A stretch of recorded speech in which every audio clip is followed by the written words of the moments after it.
Boston sports. Boston sports. And it is all we do. 98.5, the Sports Hub. We're damn parade. Who cares? Show. There's a 2-mile wait to get past the damn green line.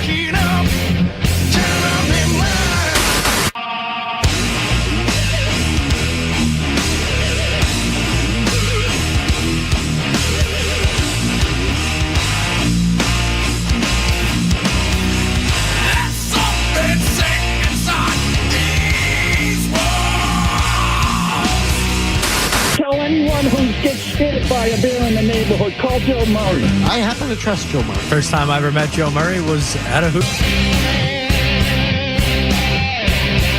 Well, welcome in 98.5 The Sports Hub. I'm Joe Murray. Got another full show for you here tonight.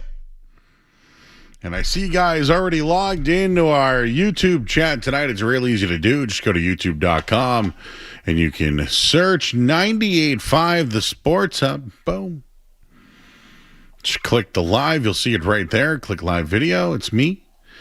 And you guys, I already see friends in the chat already. Seaside, Ryan, Terrace, Brendan is in there. Who else we got? Jack is, of course, in there. We got them all. Brendan again, Seaside, you name it. They're all there, and, of course, you can call into the show at 617-779-0985. So much to get into today. We'll get into the Red Sox stuff, what happened last night in the 7th inning. Mike Vrabel talking today and gave an update on who we'll see in Thursday's preseason game number 1. I want to look at the 2024 draft class. Remember Alec Pierce this offseason? Remember that? Let's take a look at that. We'll talk to Alex Barth. Barthy will join us at 8:20, and we'll react to some more Adam Vinatieri stuff. The NBA schedule's been announced, and there was a note today from Mike Vrabel on his counseling, which I'm sure will be covered extensively. So, again, you can call in 617-779-0985. The Sox and Blue Jays about to get underway, and I wanted to give you my Bally's pick of the night before the first pitch. Let's go under 7.5 strikeouts tonight for Dylan Cease. He's outstanding. He's awesome. He shut him down in their last appearance. This guy is on his way to becoming a Cy Young Award winner, but I'm going under the 8 tonight. He's done it before. He has 10 before. I just think the Sox need to have better at-bats tonight, trying to avoid a 4-game losing streak. And with Cease on the mound, they need to be a little bit more aggressive tonight, and we will see the return, or the debut, I should say, of Adley Rutschman in the Red Sox lineup. And that's where we'll start tonight. The Red Sox have lost 3 in a row. They've lost their last 3 games with the winning run on base.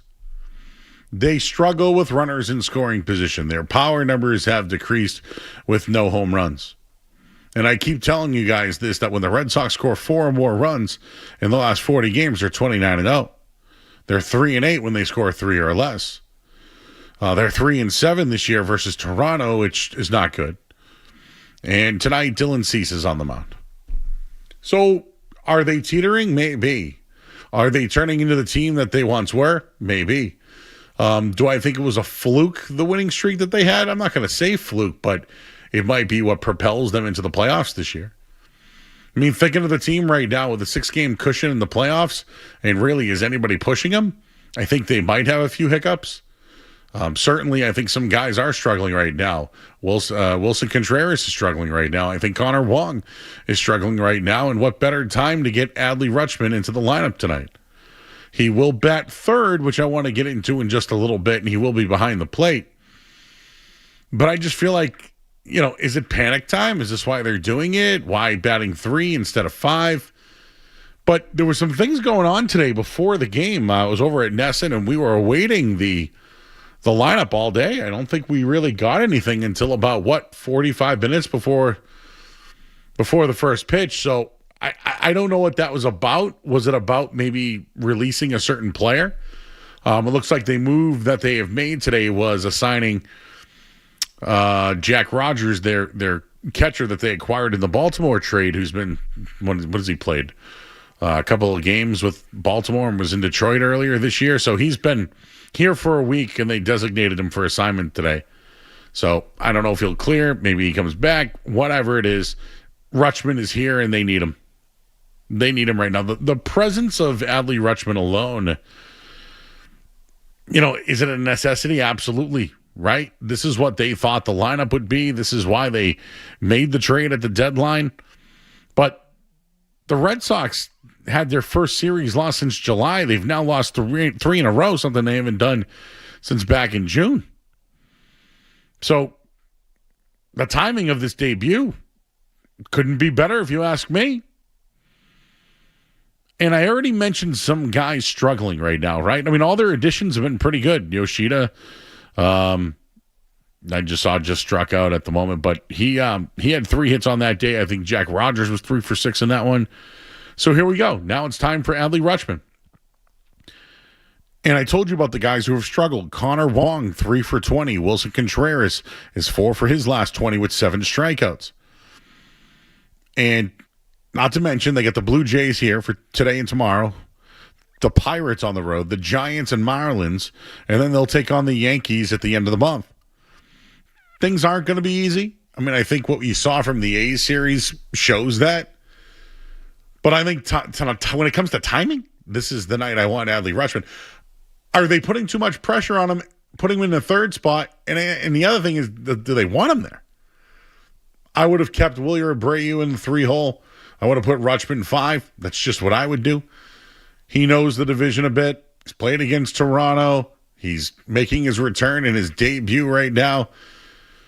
Maybe they're trying to get that to bolster the meat of their lineup, something that they've been looking at all year. Let's see how it works out. But he can help.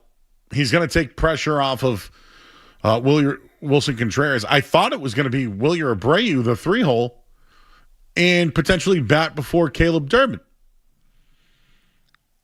All I know is this. They're a better baseball team with Rutschman in the lineup.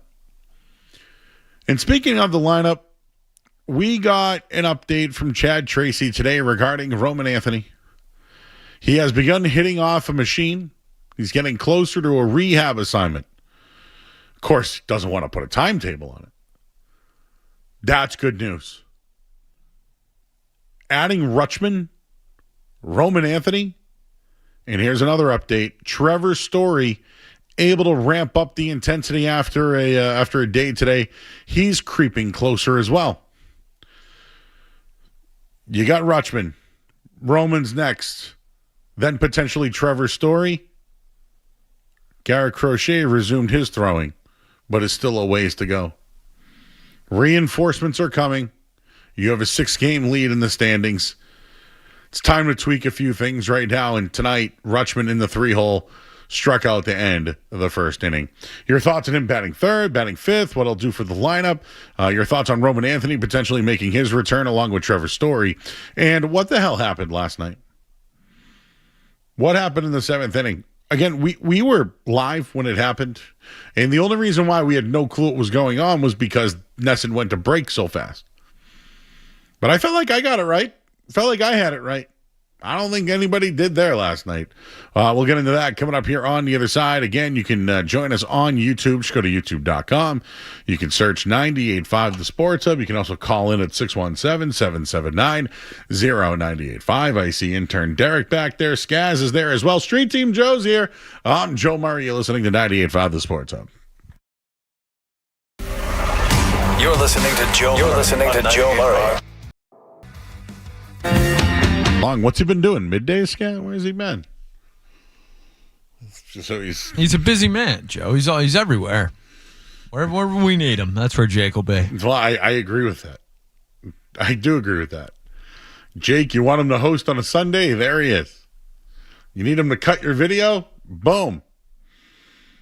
You need him to come to the card show? He's there. By the way, card show this Saturday.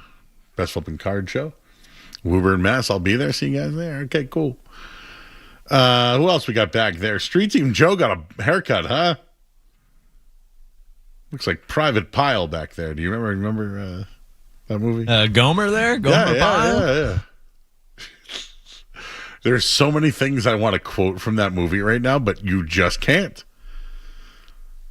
I'm telling you, there's not many quotes that you could say from that movie that are clean. The best part, though, was when Private Pile hit a jelly donut in his, what would you call it, his work locker. He had like a little bit of a cream on his lower lip, and they searched his entire thing and found a jelly donut. He was fiending, man. He didn't belong there. Anyways, long story short, Full Metal Jacket. There you go.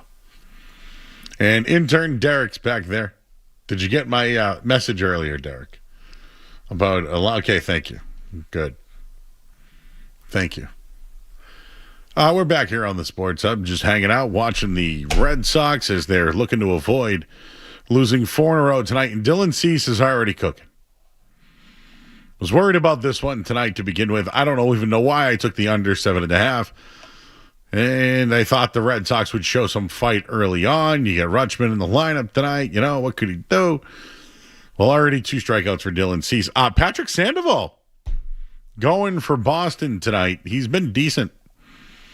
In his last start, I think he went over 5 innings and had over 5 strikeouts. So there you go. So Adley Rutschman back in the lineup tonight.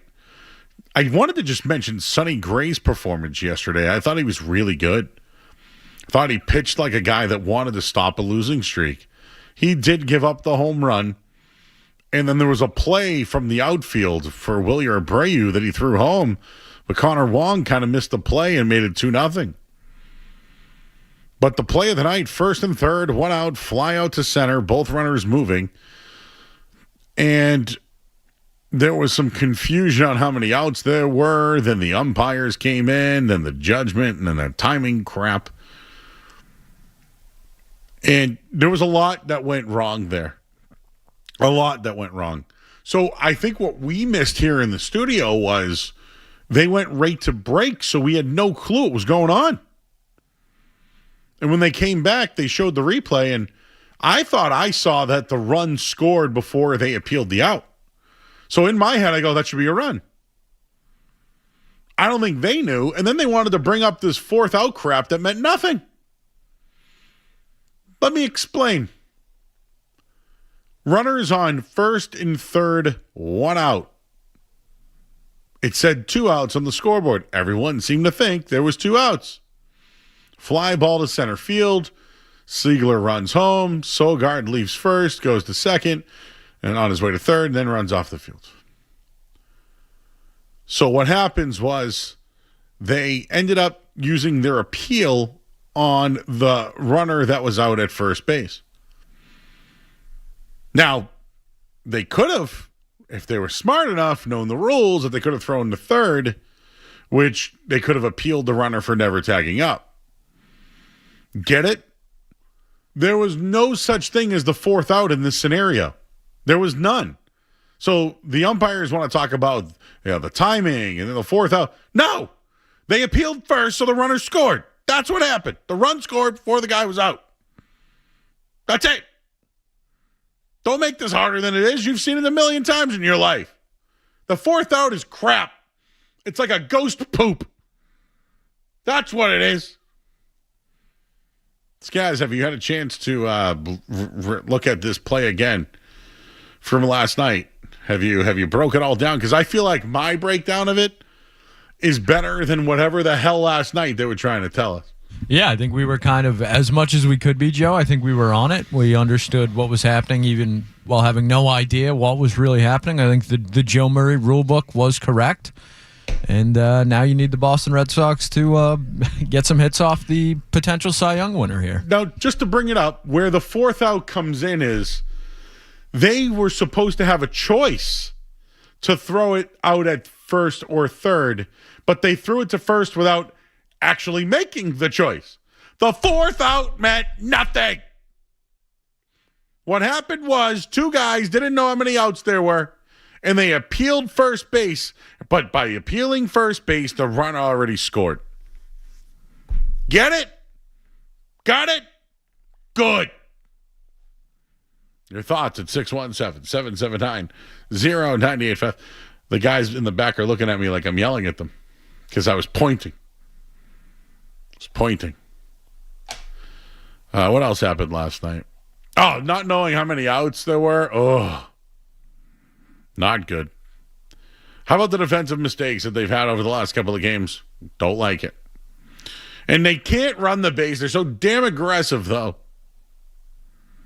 All these things are starting to creep back in.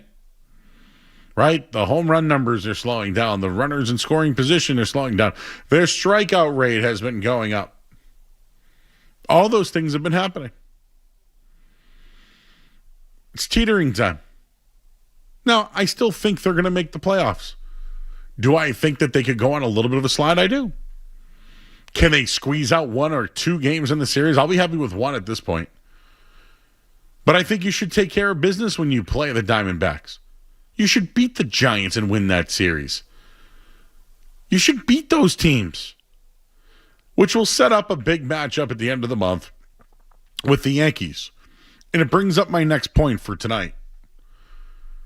What should the Red Sox do right now when it comes to Aroldis Chapman? I almost wonder if he should get a blow. And what I mean by that is a 10-day stint. He hasn't pitched in 2 days. I saw him warming up tonight during batting practice. So he's ready, willing, and able. But if you retroactive him, you can miss 10 days. He's already missed 2. He's out 8 more days. That would have him out for the rest of this series and the so that would be 3, 5. He'd probably miss the rest of this series and 2 more series. Can you afford that? I don't know. I mean, it's hard to lose your closer during a big time of year like this, but also don't you want him for the rest of the year to be fully healthy? I think it's something to think about. And I also think Whitlock's probably the next guy, but then who's in front of Whitlock? It might be a time to really find out what your bullpen looks like. Like right now, Craig Weiser got sent down because he has options. He was pissed about it, by the way. I mean, is Justin Slayton really your guy in the 7th inning? What about this Eric Miller guy? Is he a guy that could play an 8th inning role if you needed it? So I don't know. I don't know how they're going to handle this bullpen. I like Tyron Guerrero. Is Tyron Guerrero a 7th or an 8th inning guy? Is it right now Guerrero, Whitlock, Chapman? If that's the case, I mean, maybe they're rolling with it, but I wouldn't mind to see some time off for Chapman. I think it could really help him down the stretch. And I think maybe you can find another guy if you move everybody back. Guerrero 8, Whitlock 9. Can you find a 7th inning guy? And can that 7th inning guy be Eric Miller? I'm just wondering if that's something to consider here with the schedule a little light and, of course, with the Yankees at the end of the month. 617-779-0985. That's the phone number if you want to call in tonight. I see some people already in there. Ryan saying, play Cora ball, Joe. No. Someone else saying they need to rest Chapman. His fastball isn't top notch. I agree with that. Beer Joe checking in. He wants to see Street Team Joe's haircut. You should have heard the call the other night, Joe, from Beer Joe, who's epic. He had timestamps and everything. And I forget, he was talking about you a lot, which I thought was fairly interesting. Anyways, Adley Rutschman back in the Red Sox lineup tonight. And right now, the Sox, I'll give you the score in just a minute here in headlines, but they got a runner on base, but unfortunately haven't been able to do much. Dylan Cease, 2 innings, 3 strikeouts so far, 33 pitches. Patrick Sandoval is going for the Sox. No score right now in the bottom of the 2nd inning. We'll take a break. We'll get you caught up in everything that's happening in sports and headlines. And the Patriots play a preseason game on Thursday. What will they be playing on? What will actually be the surface that they'll be playing on? And is that why Drake May is not playing? We'll have that and more. And what's going on with Christian Gonzalez? I got a thought. I will have all that and more. Again, you can call in 617-779-0985. You can join us on YouTube as well. We'll take a quick break. I'm Joe Murray. You're listening to 98.5 The Sports Hub. Sports Hub headlines. All right, Red Sox and Blue Jays underway right now in Toronto. The Red Sox activated. We've been going strong on the Red Sox to start these shows. And I felt like today nobody was interested. Is it because they're losing again? Is it because maybe the luck of the streak is over? Just they got no real buzz out there tonight. I'm kind of interested in all that. Looking at our chat tonight, just go to youtube.com, search 98.5 The Sports Hub. Silvio, well, it's the Joe Show. Yes, it is. Seaside says, tough situation with Gonzo and Witherspoon, and who signs first? Oh. Well, we'll get to that in a second here. But that was Mike Vrabel talking today before joint practices. They only have one joint practice this week, guys. That's it. One joint practice, and then they'll play a game on Thursday, and nobody's going to play. I'm glad Drake May is not playing. I'm a little upset that we don't see him. Like I get why. I get it. But here's the other story, and we covered this one already, so I don't want to dig up old bones. You know what I'm saying, Skaz? I don't want to you already buried some skeletons, and now you got to pull them back out. You know. But the fact that the Patriots, remember when they sold the grass, the World Cup grass? They got rid of their field turf that they had for so long. They brought in this excellent grass for the World Cup that everybody seemed to love. Everyone loved it. But before they could put the new grass down, they had to sell the new grass. They had to sell that grass off to somebody else. I don't know who bought it, but somebody bought it. So then the idea was they're going to put a brand new field turf down. So this week they put down the field turf, and it was claimed to be, what was the word? Unplayable? Not up to the NFL standard? So now they have to get rid of the old turf and put in a new turf that's going to be on the field for Thursday night. Is this really a storyline right now? Like the Buffalo Bills have a new stadium that nobody likes. Great. $850 million for unobstructed seats. Stupid. But this is the New England Patriots. The team that just went to the Super Bowl. The team with one of the top quarterbacks in the league. The team that had home field advantage for how long? And they have to get a new turf in there? I'm sorry, but I think this is embarrassing. This is embarrassing. Embarrassing, Bush League, amateur hour. I mean, whatever you want to call it. How about cheap? Yeah, cheap. I mean, yeah, it's a horrible look. I mean, it's not like you're spending, millions and millions of dollars on these players. And, Joe, we may be the only place in town that talks about the New England Revolution, but how about the absolute slap in the face? They played on this stuff because the Crafts and everybody down there does not care about them whatsoever. So, yeah, I think it's a bad look all around on every front. Cheap, everything you want is messy. I don't want to call them cheap. I hate doing that because I know they've spent. That's low on my part. Oh, Christian Gonzalez had a nice Instagram post about an hour ago. Joe, did you see that? No. Oh, well. Okay. Hang on. No. Put it in Slack. It's in there. Oh, it's in there. Okay. It's actually in our group chat. Okay, I will. Jake Seymour helping out the show as he leaves the building. But before we get to that, back to the Revs for a second. Sure. The Revs played Houston Dynamo this week. The Revs were favored and they got shut out. They've been one of the best MLS teams at home. For those who don't watch or listen or know, I'm just educating you. I'm not trying to know more than you guys do. But they've had this home streak, guys, right? Like they've been scoring at home. They've been playing better at home. And they had to play on that turf the other night. Call it for what it is, Joe. I mean, it was a dump field. The NFL said not up to our standards. They couldn't play on it. And you know what's funny? After the World Cup, remember they got shut out in that game too? It was the next week against Atlanta. They were all complaining about the surface when we interviewed them, they took the high road. So maybe there's a whatever.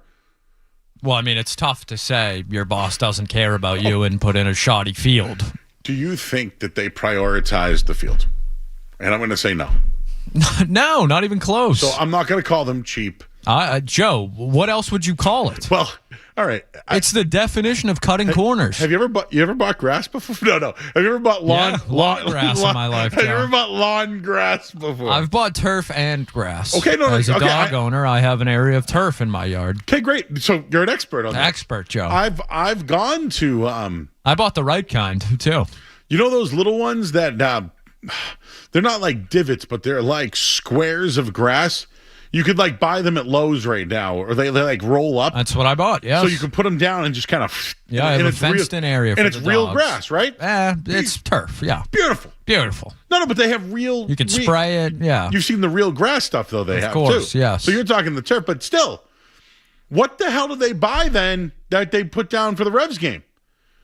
Like I'm not trying to bring up Home Depot and Lowe's or whatever, but like, is that where they're shopping? I think that's a disservice to those places, Joe. Oh. I think this was the bargain basement shopping. Oh yeah, I remember the Building 19. What's the version of Building 19 now? Is it what's the place? I got like down in Rhode Island near me. There's like an Ollie's bargain outlet or something like that. Ollie's. I don't know what that is, but yeah. No, what's the one? They're all over the Cape, dude. Not Panorama Store. What are they? Come on. You know what I'm talking about. Not the paper store. They're everywhere. There's one in Dedham. Anyways, I used to love the Building 19 though, man. I used to buy like all sorts of sports stuff there. I one time bought like an old catcher's glove at Building 19 just to have a catcher's mitt. Not sure why I needed it. The hell is the name of that store? Now I'm losing my mind. I can't think about it now. Anyways, the turf's an embarrassment. So do you think Drake May would have been out there if the turf was fine, Skess? Probably not, but this is for certain. You're not sending your quarterback out there on this, and I don't blame Christian Gonzalez for not being out there either. Seaside Ocean State Job Lot. That was the... Yeah, you know what? Lowe's and Home Depot got a pretty great solid, what do they call it? Sod? Is that what they call that stuff? Hey, Adley Rutschman can run for a catcher, huh? I mean, Studley? Stadley? Speedley? Still working on a nickname, guys. It's I know the Flying Rutschman is what we... I feel like we need like a real Boston version of it, though. I would tell Adley Rutschman to run through the bag next time. What are your thoughts on that? Just like kind of run, like don't run to the base, run through the base. Coach Joe over here just wants to make sure everybody is in the best position to win. That's all. Sorry, I'm live watching the Red Sox game right now. Have they cut Dylan Cease? Meaning have they... not yet. Not yet. One's, Stupid field scat. We just saw what happened in Sacramento with the stupid MRI machine that didn't work. Like, what are they playing on tomorrow night? What is it? 2 nights. Are they putting clay down the ground? What are they doing? What are they doing? Like, who's going to play in that game? I don't know. Anyways, you mentioned Christian Gonzalez. Yes, Christian Gonzalez, less than an hour ago on Instagram, has posted a picture of himself in his Patriots practice gear with the caption, I want to make sure I get it right, should have been done by now, but you didn't know how to handle the feeling. Okay. Should have been done by now, but you don't know how to handle the feeling, or you didn't know how to handle the feeling. Ooh, I got a feeling, more than a feeling. Ooh, we could have some fun tonight. I feel Should have been done by now. I wonder what he's talking about, Joe. Should have been done by now. Is that a song? Should have been done now. I believe it's a Gunna song, according to his Instagram there. I feel like I know that song. I don't know why. I can't put it together. All right, let me set this up. Mike Reese works at ESPN, the best in the business, right? Like when I need something, Mike Reese, tell me, baby. Like, what's going on? That was Paul Abdul. Tell me, baby.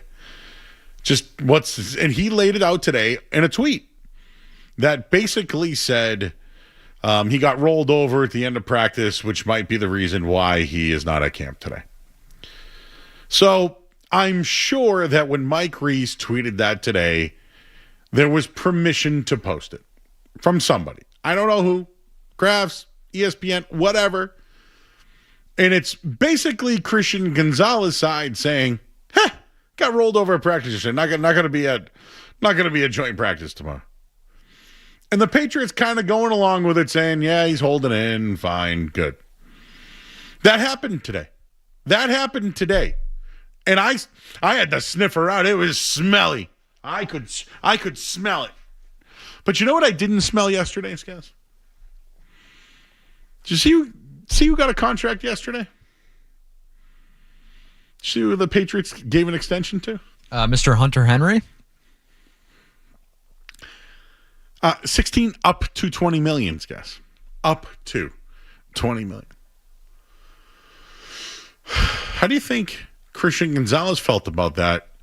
And think about the timings, guys, because smelly. Hunter Henry gets his money yesterday. Today, Christian Gonzalez isn't on the field. There's a report that he got rolled up. And then we get the Instagram today. Love a good Instagram, Joe. Nothing better. Remember when he was in the Celtics suite with Street Team Joe? And he went like this? By the way, he was in the suite the other night with Lucy. Just pay the guy. What are we doing? So you can't afford the effing field? Can you afford the effing cornerback? Like, what are we doing? Well, they're gonna. And I'm supposed to believe they're gonna pay Drake May next year? $70 million a year? Earlier this week we had I can't remember what it was, but I think I asked you, do you think Drake May is watching the Christian Gonzalez negotiations? How about never mind the Christian Gonzalez negotiations? How about the field he's going to play on a weekly basis? You think he wants to play on that for the rest of his career? I'm not so sure. I'm making a big deal and being hyperbolic about the turf. I hope they get it right. I think. I mean, it's only their third opportunity to get it right. You would hope they could figure that out. Maybe I'm gullible or naive. Is that the word? Naive? I'd be naive, Skaz, to think that they could get a field that they could play on. Right? Like, I should probably be like, you know what? They can figure out. What a high field. bar. What right? a high bar. They can probably figure out the field. Now, that cornerback who wants, so I think I heard this earlier today, but did Mike Giardi say something about he kind of speculated that the Gonzalez camp isn't just looking to, like if Witherspoon gets 31 and a half, he just doesn't want another 500. Yeah, let's hear this. Oh, look at it this way. AJ's been paid twice already. He's got the big contract from Philly and then got the big extension from Philly before getting traded this offseason. Christian is obviously fighting for his supper, if you will, fighting for that big contract, which, as I wrote about earlier this week, they're not asking for just a little bit more than what the last corner made. Whether you're talking about AAV, whether you're talking about, which is around $31.5 million, whether you're talking about total guarantees, which Trent McDuffie is 110. There are variations of that as well. How much money is paid out in the first 2 years, first 3 years. That's how the players look at it. They're looking, and Devin Witherspoon, when I say Devin Witherspoon, of course, he's told us they're friends. They share the same agent, as we've discussed here. They're not looking to just beat that by a little bit. They're looking to beat that by a lot of bit. That's the second source, guest, that has said this. Burt Breer last week, right? Said that he didn't think that they were close. Mike Giardi now, another source, saying that, no, they're not just accepting a little bit more. They want more. I think we got ourselves a story here. I don't want to make it a story. Like I want Christian Gonzalez on the football field. And for me, and I think for most of you out there who watch the game of football, you don't need to be a know-it-all or played the game or know anything. That in that league, you pay quarterbacks, you pay pass rushers, and you pay defensive backs. You pay left tackles. You just give them the money. It doesn't matter what they've done, who they are, you just give them the money. I mean, I'll give you an example, but the Dolphins bet wrong on Tua Tagovailoa, right? But you know what? They needed a quarterback. And now who's their quarterback, Skaz? Malik Willis? Like, what I'm trying to say is you had to do that. You had to do it.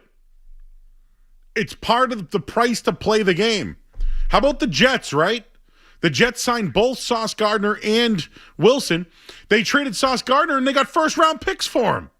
Jalen Ramsey, how many times has he been traded for first-round picks? Trent McDuffie just set the whole entire market, and you got first-round picks for him. If you don't want to pay a corner, just trade him after you sign him, and you'll get huge return back. Pass rushers, Micah Parsons got traded, right? How'd that work out? How'd Myles Garrett work out when he got traded? You just do it. You don't think about it. You don't play games. You just give him the money. Just like with Drake May next year, the day he's eligible, you should have a deal done for him because that's what you do. Not what the Patriots want to do. It's what the league does. The league does. You know what? We haven't talked about this yet. Have you looked at all the guys in the 2023 draft who've gotten paid? Look, guys, look up the 2023 draft. Look at every single guy that got drafted in the first round and tell me if they got an extension. Because they have. Bijan Robinson, Jalen Gibbs, right? Didn't Zay Flowers just get an extension? What about Will Anderson? Is he going to get some money too soon? Everyone in that draft class got paid. And they just did it. Because that's what you do in the league. You draft these guys, and when they're good, you give them extensions. That's just what you do. And when it comes to defensive back, you just pay the guys. And then if you don't want them in a year or two, or if it's too much money, you trade them and you get first-round picks. It's what you do. Why isn't that they make it harder? What's up with that? That drives me crazy. Can I give you two from the 23 class that have not been paid yet? Please. C.J. Stroud and Bryce Young. They're up, right? They're eligible? They're both on their 4-year rookie maxes still. Okay, but the only reason why I think that they're there is, I mean, they got the 5th-year option, which is, what do you think the 5th-year option for Bryce Young is? 30, 40 million? See, I would pick that up, wouldn't you? Unless you could come to an agreement. Unless you think Kenny Pickett's the guy now, or who's the guy? Haynes King the other night? Bryce Young's rookie, his 5th-year option will be between $25.9 and $26.5 million. He's the number 1 pick. You sign him. You just pick it up, don't you? Like, you don't make it hard. You just pick it up. C.J. Stroud, just pick it up. Now, I don't know if Stroud is the quarterback of the future for the Texans. He's there right now. Can I ask you one, Joe, about Christian Gonzalez? Yeah. Why do you think he wants to blow Devin Witherspoon's money out of the water? I mean, I know we've talked about it, but Witherspoon's got a better resume. It's got a Super Bowl ring. It's got a great resume. It's got the same second-team All-Pro that Christian Gonzalez has. Christian Gonzalez is a 1-time Pro Bowler. I believe Devin Witherspoon is a 3-time Pro Bowler. He's been in the league 3 years. If Christian Gonzalez is looking to blow him out of the water, I'm just not sure what the basis is there. He's a little younger. Maybe that's what he's, using as his leverage. I'm just not quite sure where that's coming from. Interesting. Just to top off, you're right. I mean, he got ranked, 28th best player in the league today? That's fine. I think he's a top. I would probably put Christian Gonzalez top 25 player in the league. 28, fine, right? I'm not pissed. He's probably a top 25 player in the league. I didn't see where Witherspoon was, did you? Actually, I haven't seen that one yet. But just to pay it off, Zay Flowers has gotten an extension. Jackson Smith and Jigba has gotten an extension. I believe, well, I think Jack Campbell did too, right? Jahmyr Gibbs just got his. Jalen Carter. Did you see that money? Bijan just got his. Poor Anthony Richardson will start on Thursday, so that's not going to happen. The Bryce Young, CJ Stroud thing will work itself out because it's either about a fifth-year option or you give him a new deal, right? Or you give him the fifth year with a new deal. Whatever it is, they'll be fine. Cornerbacks, you just pay them. Pay them. And then if you want to move them, do it. You'll still get a first-round pick and more. It bothers me. That one bothers me. Why do you want to play games with that? We'll hit the break. What else is going on? Oh, remember Alec Pierce? Remember that guy?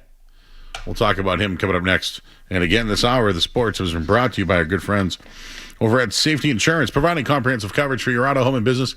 Ask your independent agent about safety. I'm Joe Murray.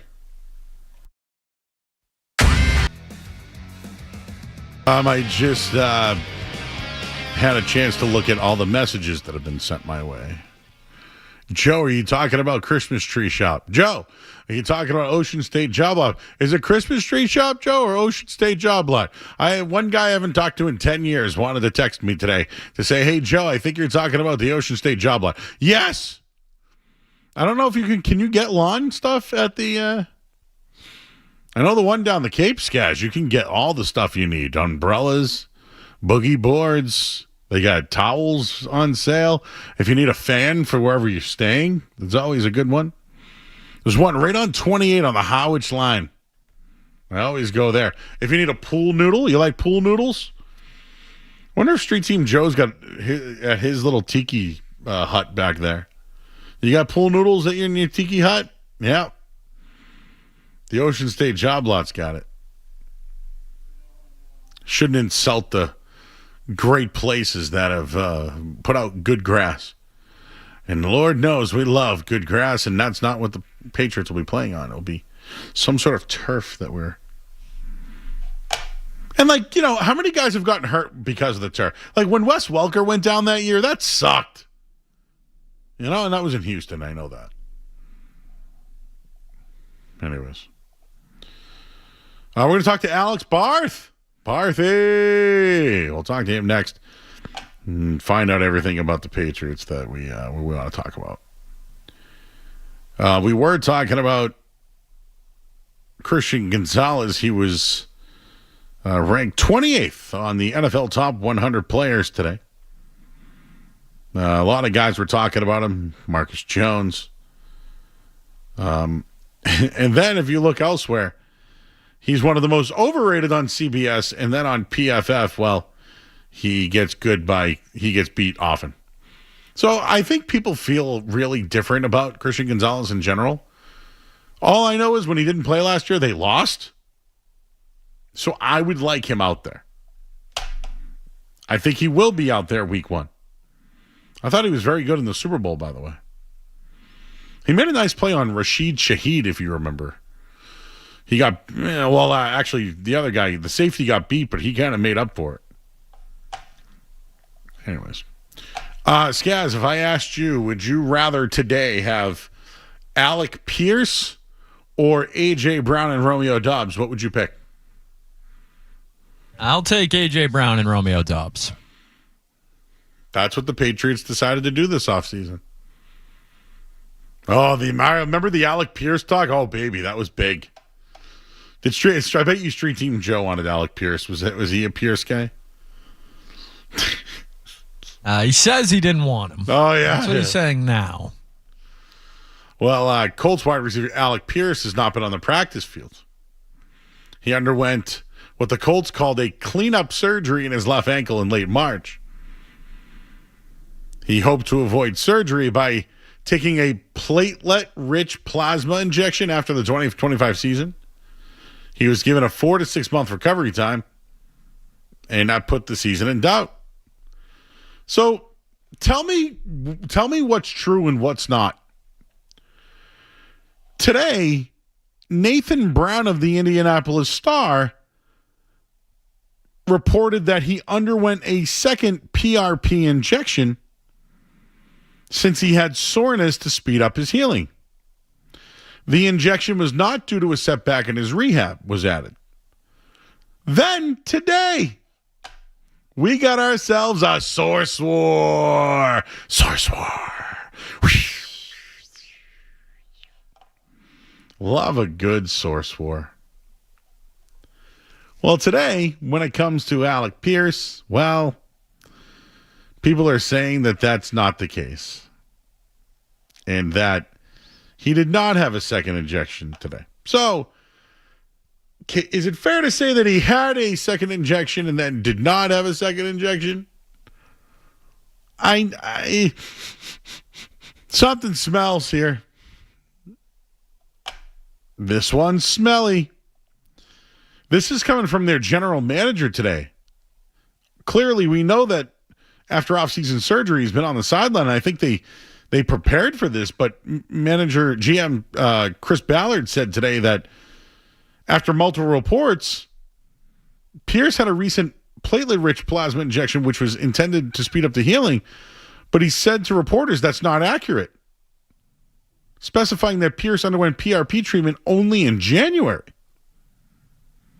Ballard had previously indicated 2 weeks ago that Pierce might need another in 2 weeks, which does not appear to be panning out. There's no cause for alarm, according to Ballard. We got ourselves a source war on this one, Skaz. Do you think he's out there week one? No. Imagine if you signed that guy and you were dealing with that right now. So did he get an injection or did he not get an injection? Well, he definitely got one in January. We know that. That we can confirm. Yeah. Other than that, your guess is as good as mine. So, I'll tell you, Joe, for a speedy, deep threat wide receiver, I would say that's an alarming sign coming off of surgery. Oh, yes. And they traded away Michael Pittman, right? I believe he's in Pittsburgh, I think. That's right, for a 6th-round pick, which I thought was kind of a... He's a talented player. Josh Downs? No, who's the other... Yeah, he played with Drake May, right? Yes, Josh Downs is there. And then they got that beast of a tight end there. They have Tyler Warren and Mo Alley Cox. Oh, Mo Alley Cox is still going. They have Nick Westbrook-Akine. They have someone named Ashton Doolin, who's in his 8th season. He's listed as their 3rd wide receiver. So Josh Downs is who they have. Alec Pierce, Josh Downs, Ashton Doolin is their big 3. They also have Laquan Treadwell, He's Joe. tall. Man, that guy's played for how many teams now? Mississippi State? Ole Miss, Treadwell. He played for Minnesota, Atlanta, Jacksonville, New England, Arizona, Seattle, Baltimore, and Indianapolis. Man, talk about a jag, huh? Excuse me. Who's good on this team? Outside of the defensive end there. The running back is Jonathan Taylor. Is it Latu? He's good. Oh, from UCLA? Yes. Oh, yeah, he's real good. I didn't even look at their defense yet. Yeah, they got DeForest Buckner's a big boy. I doubt he plays, though. Yeah, Latu is very good. Sounds like today, and we'll ask Barth in a minute here, but sounds like the defense had its struggles, but the offense was ahead of the Colts defense. So that's good. Yeah, well, I can't wait to talk to Barth about a little. What's up with that turf, though? What else? You got anything else on this, guys? I was just going to say the Colts have Rigoberto Sanchez. Joe, he's a fan of him. You know? He wore the goggles, right? I believe that is correct. Who else? Anthony Gould is there. Bart's got to have. He's got to have full write-ups on these guys.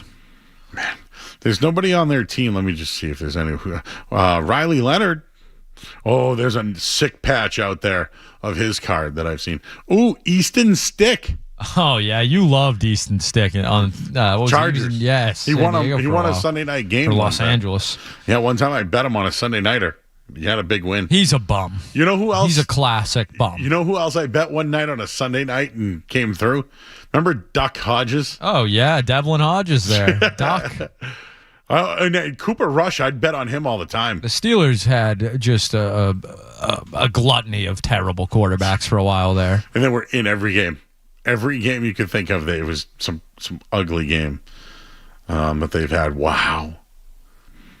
The Colts line isn't Quentin, man, is still there.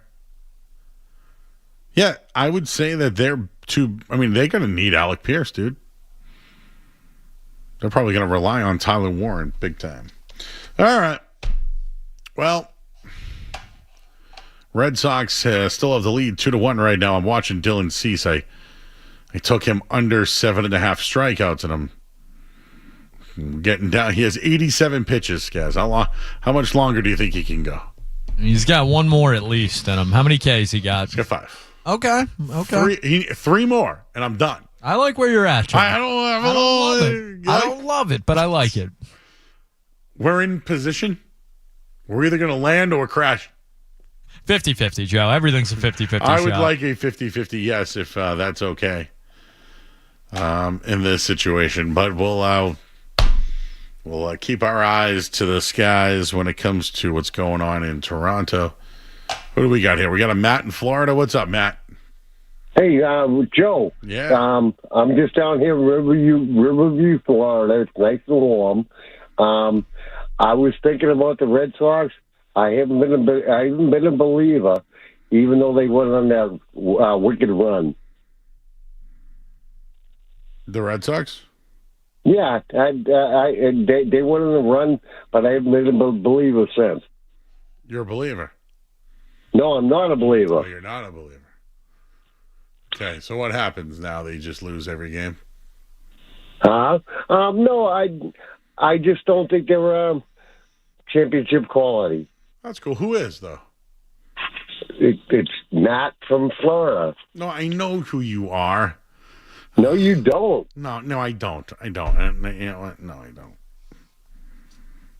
Oh, Joe, come on. I was enjoying that one. It's Matt from Florida. I know who Matt in Florida is because he calls in, but I don't know you, and you don't know me. He's a contender. He didn't believe in the Red Sox, and he didn't really give any reason. They're not a championship team. Who the hell is? Matt in Florida. The Dodgers just lost 7 in a row. You think they're championship driven too? You don't know me. Start saying that to everybody. Hey, man, you don't know me. You don't know me like that. Isn't that a song? You don't know me like that. Anyways, this Christian Gonzalez stuff is... that IG video I didn't like, Skaz. I'm going to tell you that right now. Let's see if Alex Barth was on Instagram today. What's up with the players on Instagram? Why can't they do it on Twitter?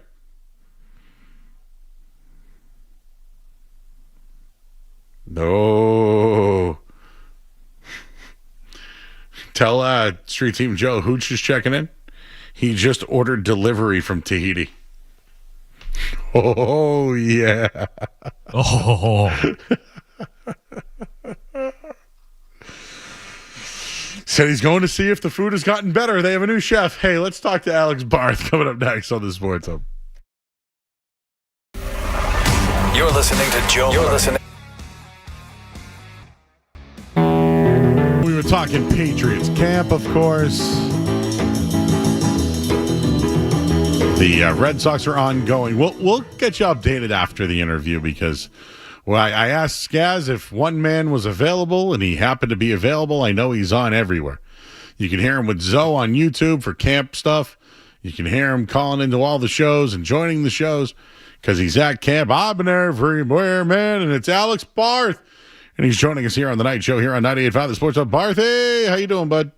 What's up, Joe? How we doing? How you doing? You get some sun there. Is it from being down? Yeah, I've been good about sunscreen. I think I got a little burned today, which isn't great. But, I mean, I've been managing okay. Usually at this point, I'm red as an apple. But holding that okay this year. I was just with our intern, Derek. I know you had a chance to meet him. Yes. Last week. And then Riley's been running around everywhere as well. So our night show has taken over Patriots camp along with Alex Barth, so I'm glad that we're represented well. Oh yeah, no. Some of the stories we posted today, Riley is the thumbnail pictures. Her, she was amazing with the camera. She's been out twice, and a lot of pictures on the website. We're using credit to her. Boom. Derek did great too. I don't mean to. Derek wrote an article. It was the intern's been killing it, really. Well, he's on the phone anyways, and when we lose him, I don't know what we're gonna do. So we're gonna have to find somebody else. All right. So Alex, let's before we get into the storylines of the day, joint practice today. Who has since day one reps, workouts to actually today in joint practices? Who's looked good to you? Is there an up and down list for you? And I think I guess I'm just kind of feeling out who you think's been improved and who's going to help the team this year that maybe you didn't think. Who's going to help the team? Or maybe is going to be better than maybe you thought. Okay. Well, I'll give you a guy that I was high on that a lot of other people weren't. And that's Pop Douglas. Pop Douglas has had a fantastic camp that continued today. He looks a lot, and I know people will hear that, oh, he's good every summer. He's been a lot more consistent this camp. I think his chemistry with Drake May looks improved. He's their starting slot receiver right now. However you want to characterize it with the outside guys, when they have the three receiver sets, the most common grouping is A.J. Brown, Romeo Doubs, and Pop Douglas. And when they make a switch, it's usually Kayshon Boutte on, Romeo Doubs off. So he's been very involved. He looks like he's going to have a solid role in their offense. And I know some people are writing him off at the start of camp saying that he maybe end up being that odd man out. I still think that's going to be Kayshon Boutte. I still think he gets traded, but Pop Douglas has had a really good summer. Another one, Eli Raridan, the rookie tight end. I liked that pick at the time, but then we didn't see a lot of him in the spring. And that's a position that traditionally takes a lot longer to develop. So I saw him, when I say we didn't see him a lot, he was barely repping with the threes, forget the ones and the twos. And so I saw that and I'm like, oh boy, he's a real project. And this is a guy that really only played one full year in college. It's like he might have been more a project than I thought. That's, Julian Hill goes down. I'm like, they could use him. They needed a second tight end. And then he's come out really since the first day of camp and been very involved, caught a touchdown from Tommy DeVito today, had a couple of catches, for at least one catch from Drake May, I think two. And he's mixed in with the ones, like he's the starting tight end with second unit. When they go to the two tight end sets, he's out there with the ones. He's taking a couple snaps over Henry. I think that's probably load management for Hunter Henry more than anything else. But Eli Raridan has shown up in a big way in this camp after, again, really not doing much in the spring. And he talked about it that as he kind of got more comfortable with the playbook, he's able to not think as much and play faster, and it's shown. All right, talking to Alex Barth, who's been at camp all over the place. So I'm glad to hear about Reardon because I think he's a guy who can help, and he's going to get thrown into the mix. So that's good. The Pop Douglas thing, I yawn about it, not because of your reporting, because I've seen it every year, and I just at some point, I just think he might be a gadget gimmick player, and I don't want to say that about him because we've seen him do great things. But if you ask me, if I had to move on from a guy, it's him over Boutte. But what do you think Pop Douglas could return in some sort of a trade? Pop Douglas, a 3 pick. It's a guy on an expiring contract. He's pretty scheme specific. Not every team is using a receiver that plays like him, so I think you'd get more for Kayshon Boutte. Although I will point out, Joe, you mentioned the gadget thing, and I do think he has to fit in a certain role. He's not a guy that's super versatile. 2 years ago, he put up 621 yards. Kayshon Boutte's never broke 600. He had 500 last year. Pop did. So he has produced, I think, more than he's gotten credit for. I also don't think they would trade him because, again, he is the starting slot receiver right now. And they don't have anybody else. If they're building that role around his skill set, they don't have anybody else who mirrors that skill set. The only other slot receiver on the roster is Efton Chisholm, who's having a good camp, but plays very differently and wins very differently. So, if you're talking about trading Pop Douglas, I don't want to say that's changing the offense because that makes it sound like the offense is built around him. But they very clearly have a role in mind for him that it's going to be tough to have somebody else fill. Got it. And again, last year you could argue he was one of the top 2 receivers at camp last year. Yeah, again, I think this year is different because, when we said he was having a good camp in the past, right? He would dominate one-on-ones and he'd get open in 11s. But there were a lot of times where it was, he got open, but Drake May missed him because they weren't on the same page or things like that. there really haven't been a ton of those moments in this camp. There's been a couple. There's been 2 or 3. But it's not just he's playing better. I wouldn't even necessarily describe it that way. It's that the connection between him and May just looks more cohesive. And that, even when he was playing well the last few camps, that wasn't necessarily the case. So, and that's not me saying it's automatically going to translate to the regular season. Maybe he is just a camp superstar, but the way he's been successful in this camp is different than the way he's been successful in the last couple of camps. All right, Alex, let's get into it. You may have seen on Instagram over the last hour or so. Yeah. Christian Gonzalez is, he basically has said that he thought that maybe this deal should have been done already. Definitely talked about it, posted a video, has his Time Reveals is the song behind it.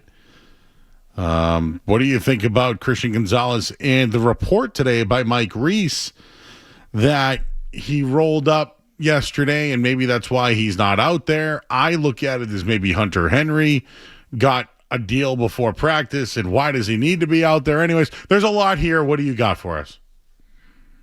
So, all right. So he posted Gunna lyrics on his story. I think he's posted lyrics a couple times this offseason. Obviously, he wants the deal done. Who wouldn't? I tie that to, I don't think that exists in a bubble. Ian Rappaport was on Pat McAfee today and said he thinks the Witherspoon deal will get done this, I believe he said this year. I just wrote about this on 985thesportshub.com if you want to check it out. I think Jake Seymour did something on it as well. He said, Rappaport said the Witherspoon deal will get done this year, he believes. Gonzalez could be this year or next year. So that report comes out. Gonzalez posts that.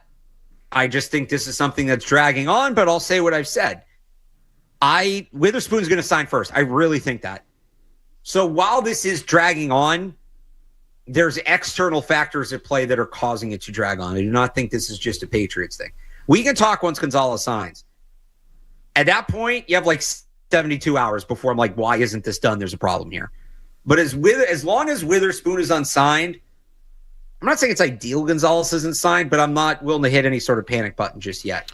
On the Reese report, Gonzalez did land hard towards the end of practice yesterday, 50-50 ball with Romeo Dobbs. Dobbs won it, kind of landed on top of Gonzalez, looked a little shaken up, did stay on the practice field. It was at the end of the day. I could see him needing a rest day, and this is like the Colts have all their backup receivers out there.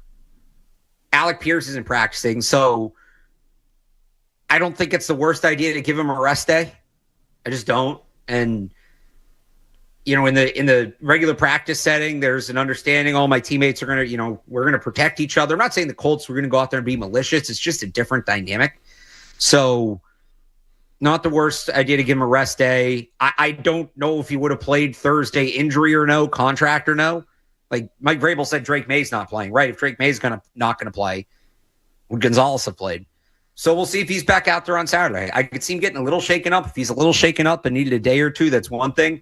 If he starts missing time, they already have Carlton Davis on the shelf. Charles Woods is banged up. And then you get into, we saw their cornerback depth get exposed today, whether it was Kendall Vildor, Karan Prunty, Channing Canada, Kobe Minor, like rough day for that group. And ideally, none of those guys play a ton of time for the Patriots this year.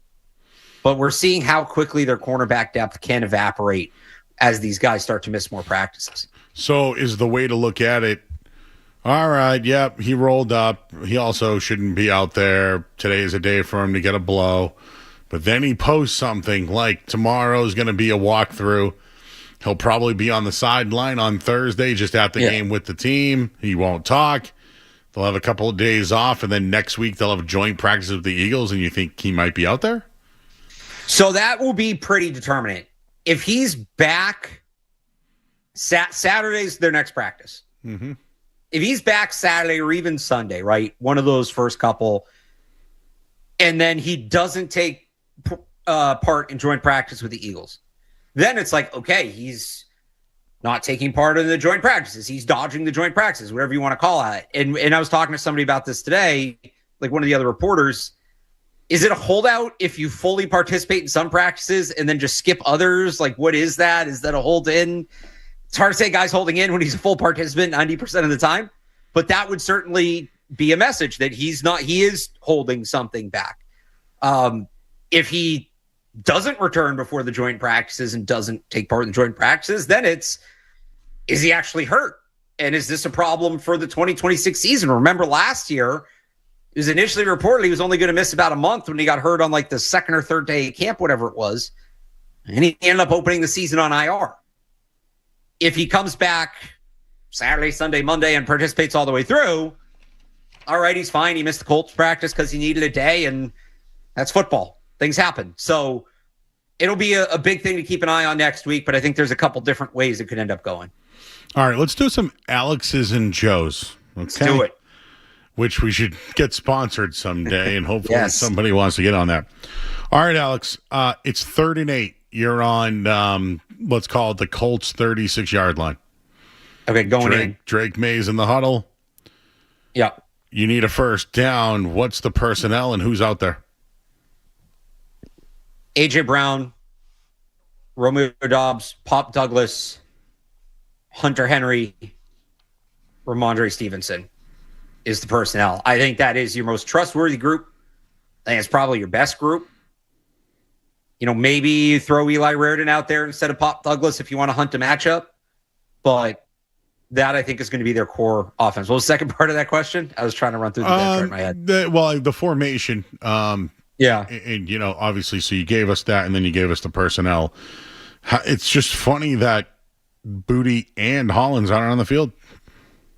So I think if you ask Drake May, Booty might be out there over Romeo Doubs. I don't think that's the way it's going to end up going. I still think he's going to get traded. His reps have dipped since week 1, and or since the beginning of camp. And he's still playing well, and like he's making plays against the twos, and he still makes plays when he's in there with the ones. He had a nice catch today, but just his usage is not indicative of somebody they plan on having a big role. Now, whether that's they're going to keep him, but he's just not going to play a lot, or they're going to trade him, I guess we could, we'll see. But to your question, there's not much of a difference. It doesn't feel like he's a big part of their plans right now, whether that means he's going to be in a backup role or not here at all. And then if it is a backup role, we know he already requested a trade once back in the spring. Karen Garrigan reported that. If he's going to play a smaller role, does that trade request come back, and does it get a little more forceful? So I think Drake May would love to have him out there. And there is a case on that alone to be made for keeping him. But it just doesn't seem like that's where they're going to go. And even as he's had this good camp, Joe, I wrote about this on 98.5 The Sports Hub last weekend. I liken it to last year's trade deadline. And if you go back, the Patriots were 7-2. They were in first place in the AFC East. They were tied for the best record in the AFC. And what did they do? They traded players away. They traded away Kyle Duggar. They traded away Keon White. Guys that were looked at as kind of core players for them. And this isn't to relitigate that. Like, it was obviously the right move. They went to the Super Bowl.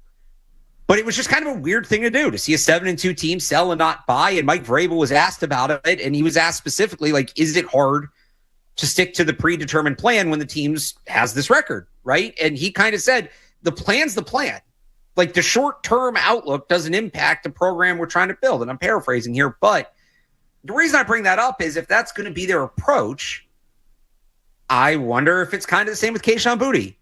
The plan was to trade him. Good camp or no, the big picture, the 3-year window they're looking at, the 5-year window, he's on an expiring contract. They have A.J. Brown here who plays that role.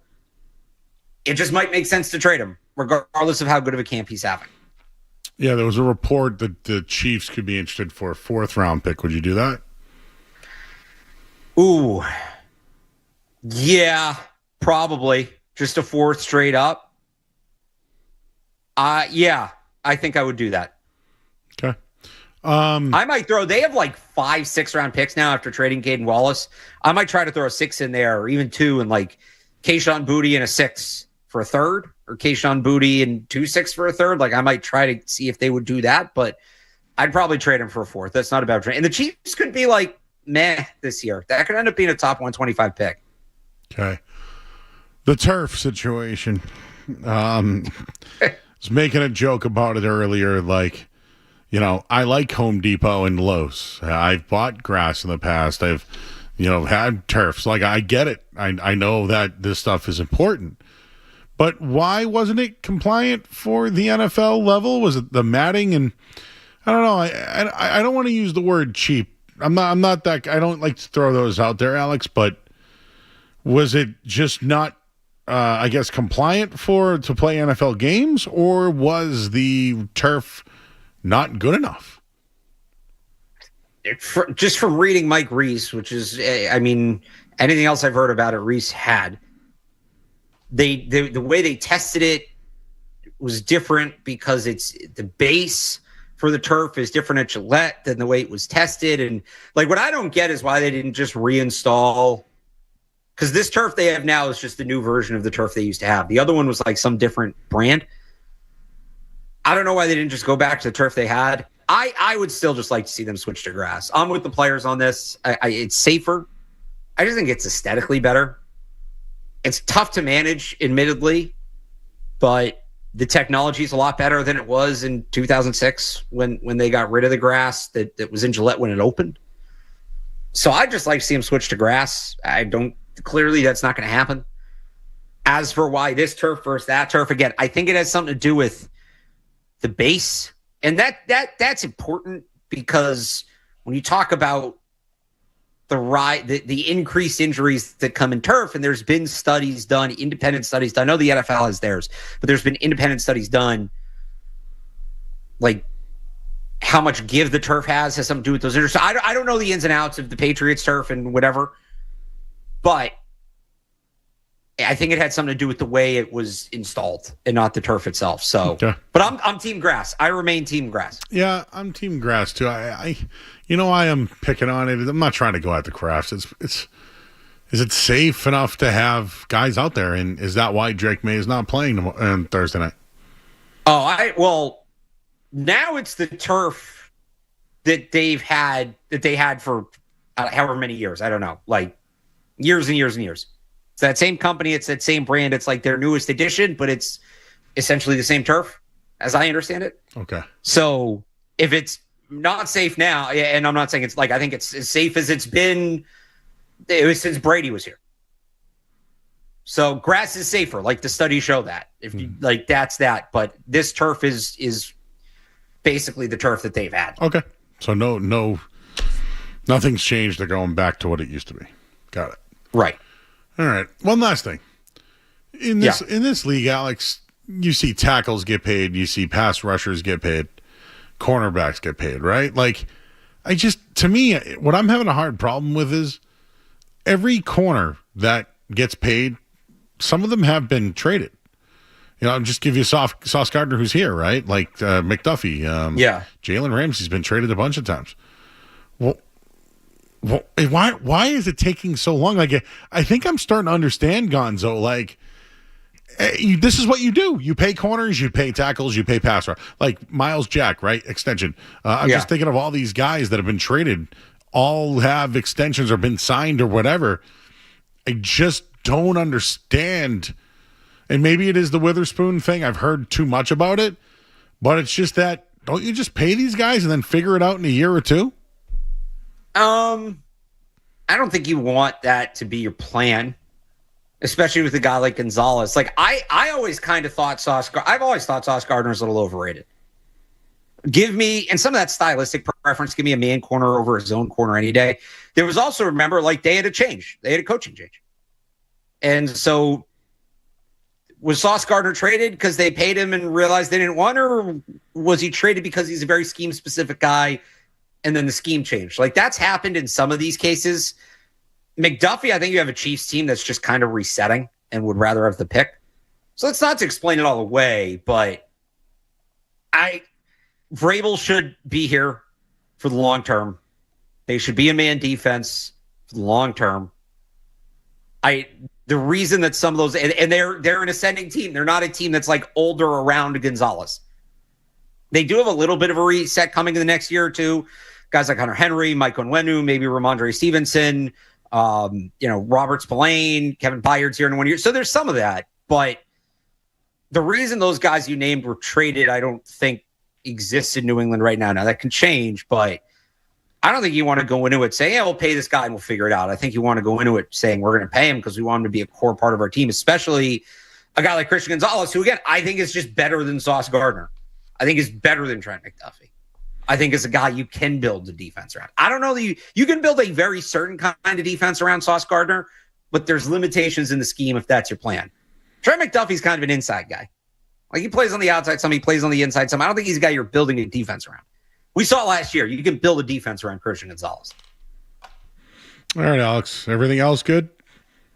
Everything's great. Watching football every day. It's been fun. They are doing a ribbon cutting for the new facility tomorrow, so I'll be down there for that. I don't know what we're going to – I don't know if it's like no pictures, some pictures, a lot of pictures, but people are curious about that. Might have some on that tomorrow. I'm sure we can talk about it after. And then game day on Thursday. All right, I'm taking the over for all my Tommy DeVito props. He's been – Joe, so we do this – I do the Patriots Beat, Patriots Daily Show with CLNS at training camp, and we do this segment that we call Credit Where Credit's Due. And that is so many training camp takes get blown out of proportion. You say a guy had a good day, and people interpret it as you're saying he's going to win the starting job, or, oh, this guy made a bad play, and you're saying bench him. So this one segment is – I'm just going to say this. It exists in this bubble. There's nothing bigger here, but credit where credit's due, it deserves to be said. Tommy DeVito's not taking Drake May's job. He's not. But he has been awesome this summer. He's been excellent, and it continued today. I am very excited to watch him on Thursday.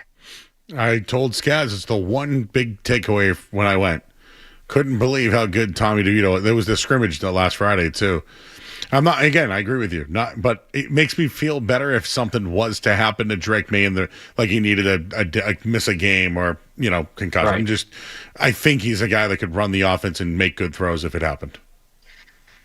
If they had to have him for a game, especially if it's like the Jets or somebody, like, I wouldn't feel terrible about it. I don't know that I want him starting half the season. That's true. Yep. But as a spot starter, I think you could do a lot worse. I think he's better than Josh Dobbs. I agree. As a spot starter, you could do a lot. He's probably top 40 quarterback in the league. So, if he's a starter, he's one of the worst, but he's among the 10 best backups is where I'd put him. Baron Morton hasn't been bad either. I'm excited to watch Baron Morton too, but we didn't see any of him today. He'll probably play a ton on Thursday. We'll see a lot of him. Thursday night. All right, he's Alex Barth, everybody. You'll hear him probably tomorrow, and then on Thursday and pregame, and then writing all after the game, and then on Friday, and then on Saturday and Sunday. Football's back, baby. It is. All right, thanks, Alex. Appreciate you joining us tonight, man. Take care. All right, he's Alex Barth, everybody. He's got his finger on the pulse, and we're both in on Mr. DeVito, Tommy. And not cutlets anymore, huh? What is it? 2 chains now? 2 chains. 2 chains. All right, let's go to break. I'm Joe Murray, 98.5 The Sports Hub. Or out. Gotta know without a doubt. I'm the one you need for a dirty deed. I'm the best. Success is guaranteed. Hey, Joe. Nice to talk to you, sir. Hey, I got a question for you because you're dialed in with all this sports stuff. Is that Buffalo Bills' new stadium at $2.1 billion that much of a train wreck? What I'm hearing, because they're saying 63% of the seats are obstructed view. Now I don't know if that's the arm railing and eye level, the stairwells. I've heard the overhang blocks part of the jumbotron, which is the size of an AM radio. How can they build something like that if it's that bad? Is it true? I've heard it's true, and I've heard that there are many people upset, and the Bills. No, I know the Bills Mafia people are getting upset, and those folks are like diehard. They're even I don't care. There's no roof on it. It's part of Buffalo. The snow is great. Yeah, but I'm like, is it really that bad? You shouldn't be spending that kind of money and having the unobstructed views. Or obstructed views, excuse me. Thanks, bud. The one thing I did hear on that is that some of those seats that were shown are not for sale. So no one will be sitting in them, but I don't know why they would exist in the first place. The Garden has a couple, but they're not. They're like not terrible seats. They just don't sell them. In the year 2026, Joe, we shouldn't be building $1 billion stadiums with bad seats. Fenway Park, for real, they They got some bad seats. And they have seats that don't face home plate. Yeah. I mean, you're sitting up that first base line, you're staring at the Green Monster. How many times I've heard a story about someone's neck being I heard you hurt? betrayed me. I betrayed you? Yeah. Oh, I heard about this as well. Derek was cutting up some interesting video back there, huh? I said, hey, Derek, what are you doing over there? And He he said, said, I'm just cutting a line from Fatso out. You weren't supposed to know. So I didn't. Derek did not betray you because I didn't want you to know. Hey, I want your intro music to be Fatso. No, Derek, what are you doing over there? Yeah, Derek. I'm just cutting up your opening intro, Fatso. I look up the script. It's Dom DeLuise. Yeah, who people think I look like. And then the other guy I thought looked like Street Team Joe. This is a Hooch production. I just want you to know that. He sent it to me earlier, and I died laughing, right? Can I please just read you the quick synopsis of Fatso? Please. Fatso is a movie about a man named Dom. Dom is a man who loves food and is overweight as a result.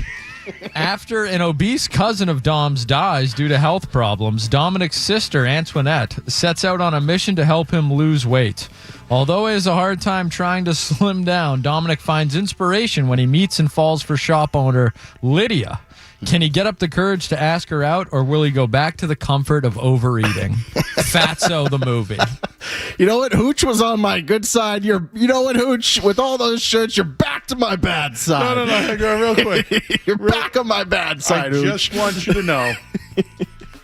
It came over today and I saw it. And I said, this could be funny, Derek. If you could reenact this scene. The scene of the two guys that want to eat. And is another guy that has put locks up. Yeah, and his snack closet's locked up. And so we have Skaz as the key guy. Here we go.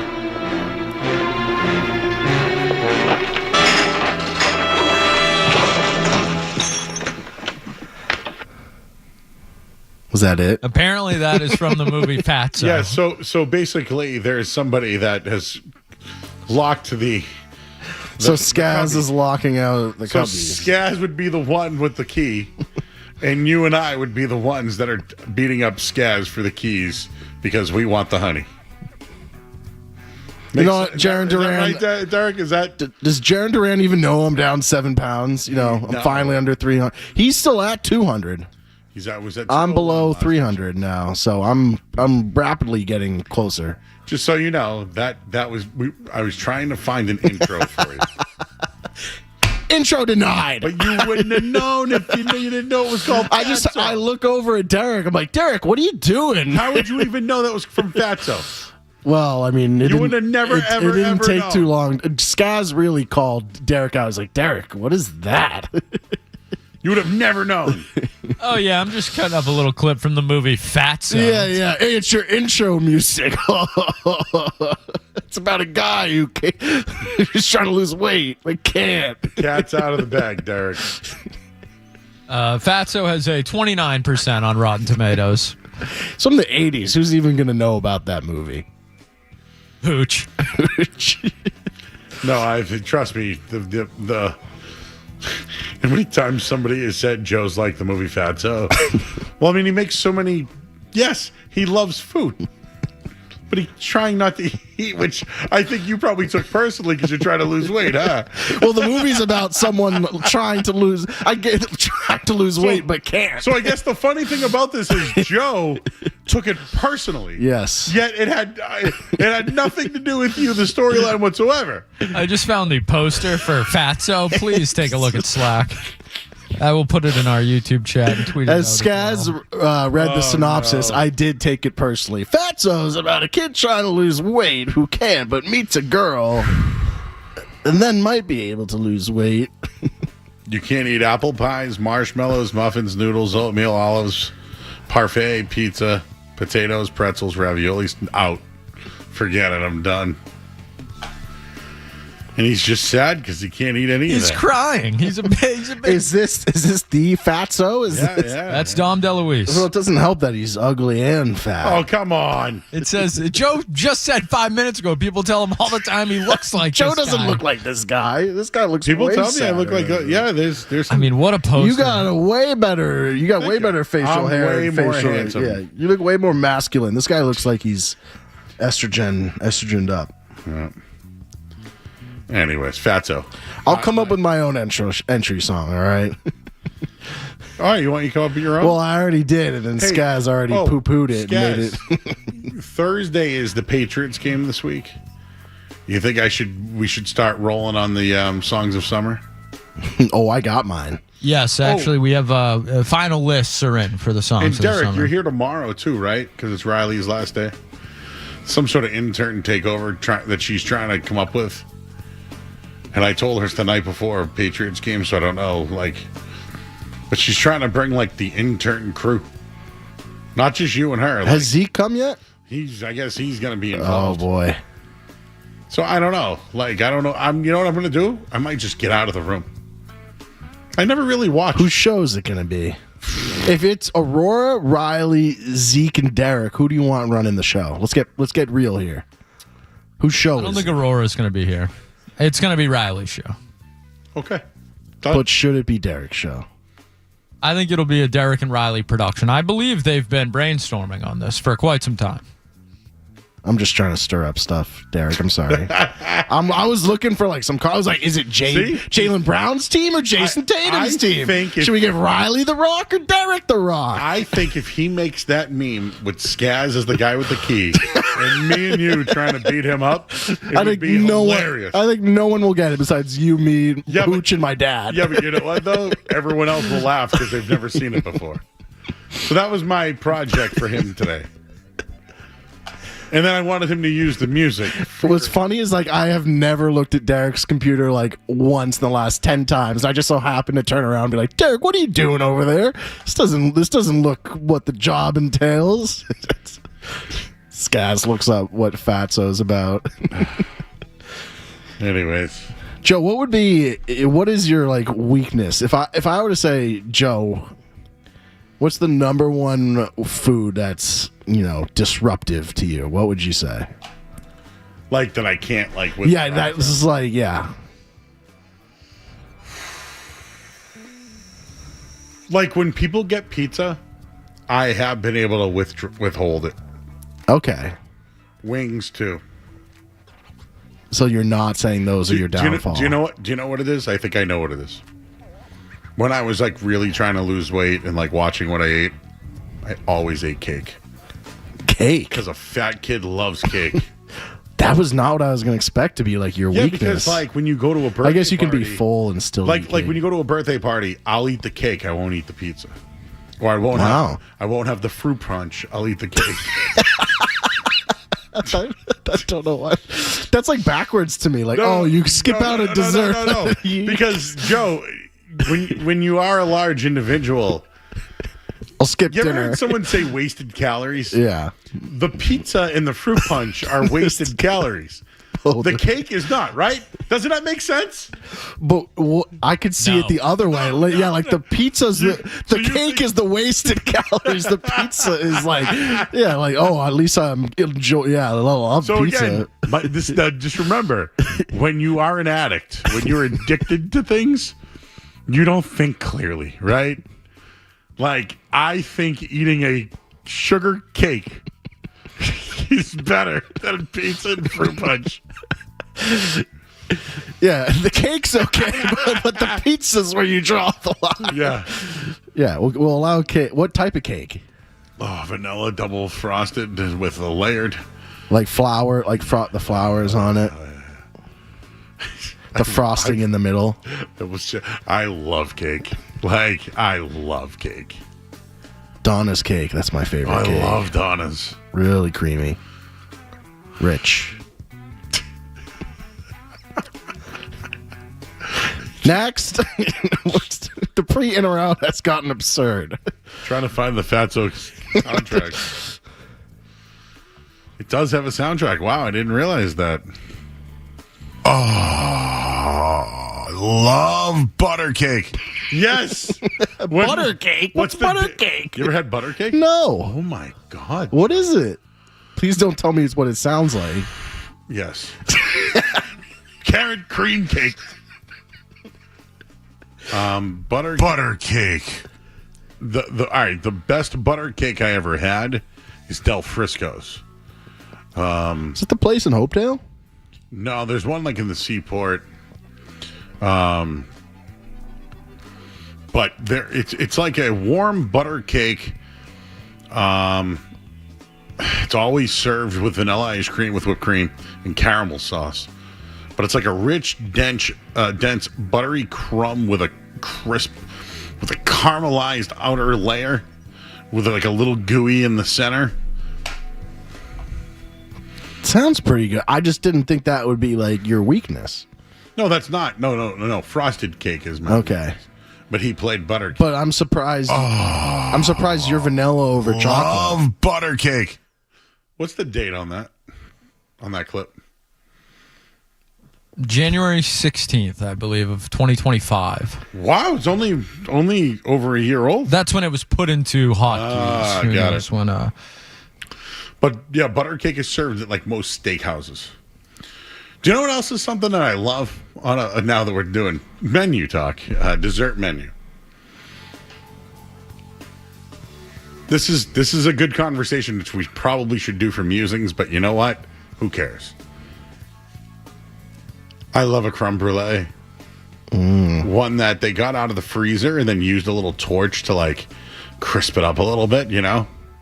See, I think you eat at bougier places than I do because I don't have the option to have a creme brulee too often. Dude, you can get a creme brulee of like, I don't know. Where can I get one? I mean, you can go to like any restaurant that has it. How about this? Are cannolis overrated? Oh, Joe, it's so funny. I was just heard on an argument today. It was. They were saying, are Italian desserts overrated? No, a cannoli is a lobster tail. A lobster tail is like my favorite dessert. Cannoli, they were arguing like the shell of the cannoli isn't good. I was like, that's literally the best part. I sometimes like to just get cannoli dip and dip my dip your what? My cannoli. No, you want to dip your cannoli? You just talked about cannoli shells. I want to dip my cannoli shell in the dip. Oh, the rainbow cake I think is pretty good too. They're crapping on the rainbow cake. What's up with that? These guys, where are they from? A lobster and the German triple chocolate. No, I mean, well, that's not Italian. Do you want to know which one? Tiramisu. I love tiramisu. No. Do you know what my guilty at a bakery is? There's no chance I won't buy this. I bet I can get it in 3 guesses. Go ahead. Half moon cake? I mean, half moon. Number one. Yeah, I knew it. The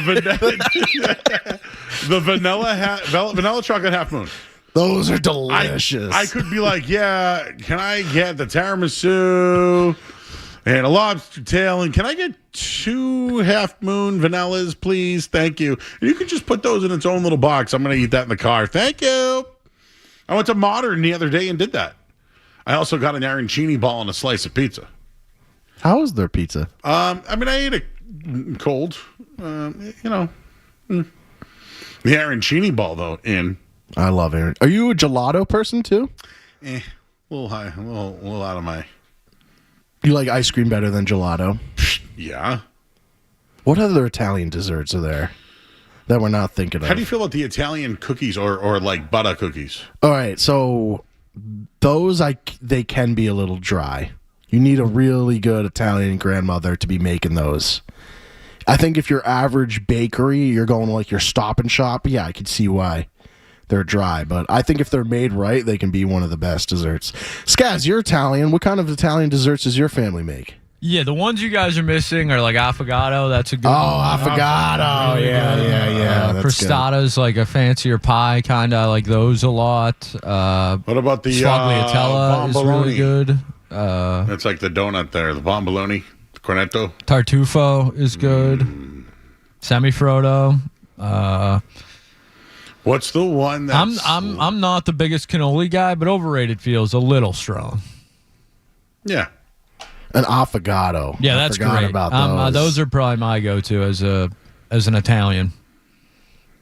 Panna cotta, people love. Just a little brioche bun with some cream in the middle. Yeah, Italian desserts. If anything, they're underrated. I mean, let's go to a real expert on such a topic. You know, I mean, a gentleman who they put the beacon on and he arrives. We were supposed to do in or out here, but unfortunately, we got fatsoed. Yeah. I'm just cutting up a little sound from Fatso. Do you think Mr. Ariano's ever seen Fatso? Mr. Ariano, have you ever seen the movie Fatso? I have not, Joe. My apologies. No, don't apologize. Joe's never seen it either. He's insulted that a clip was sent to me today that I thought was funny, that I wanted me and Joe to have our faces on it, attacking Skaz to get into the cupboard that Skaz has the key for. And I thought it would have been funny. Hey, laughter is the best medicine ever, right? No matter what. Laughter trumps everything. All right, well, talk to us about some Italian pastries. No, so going back to cannolis, years ago I actually took a cannoli making class to learn how to make those shells. And it was quite the process. And then by the time we got done with the class, it was at Assabet Valley, and everything came out great. And then the woman who taught us in this one-day class says, oh, by the way, nobody makes these anymore. Everybody gets them from X place in Dorchester. And apparently they supply the cannoli shells to the world. Who knew? Dorchester supplies cannoli shells around the world? There was literally at the time like one or two places in all of New England that made the shells that went to all the bakeries. So a majority of the bakeries weren't even making their own shells. They're making their own filling and all that other kind of stuff. But, you know, you get these dowels, and you got to make this dough and roll it out. What's your favorite Italian dessert, Dad? Give a quick ranking. Tiramisu, number one. You want to tell them about the tiramisu story, Dad, real quick? Oh, yeah. So a birthday a number of years ago, Joe was probably around 10 years old, not even familiar with what tiramisu was.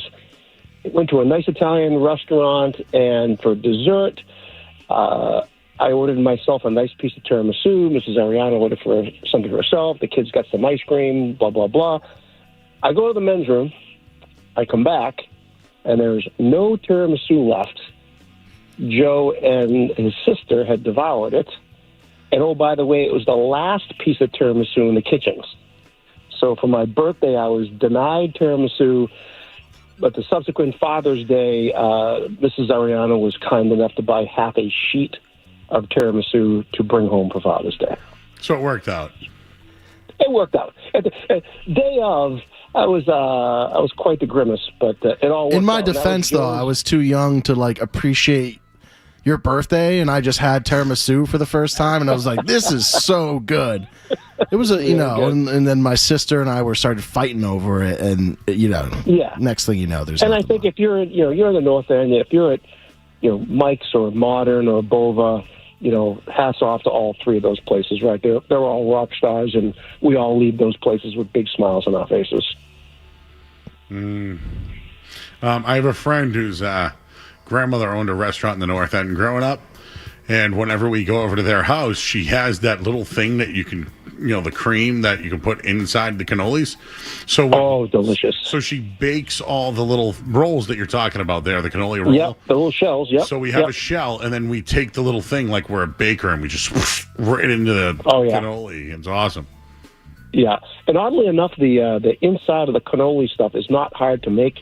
It's like 3 or 4 ingredients, so you can get an oversized, Ziploc bag, and you throw in this mixture of ricotta and vanilla and a couple other things, and then you throw it in the bag, and then you literally cut the corner of the bag, and you make like a squeeze tube out of it, and you can fill.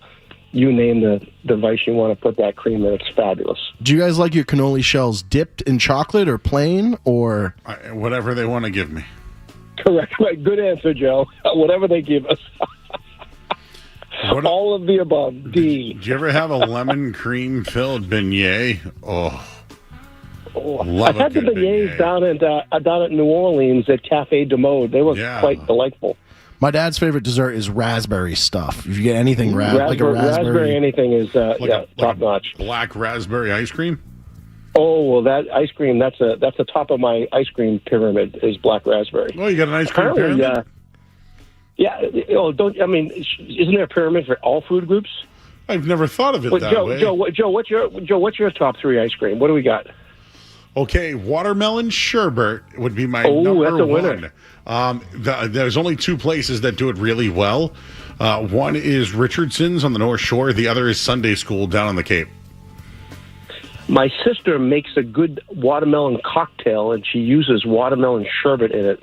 But I would not do the cocktail justice. She's a very fussy cocktail maker, and she's perfected something with mint and vodka and watermelon sherbet as primary ingredients.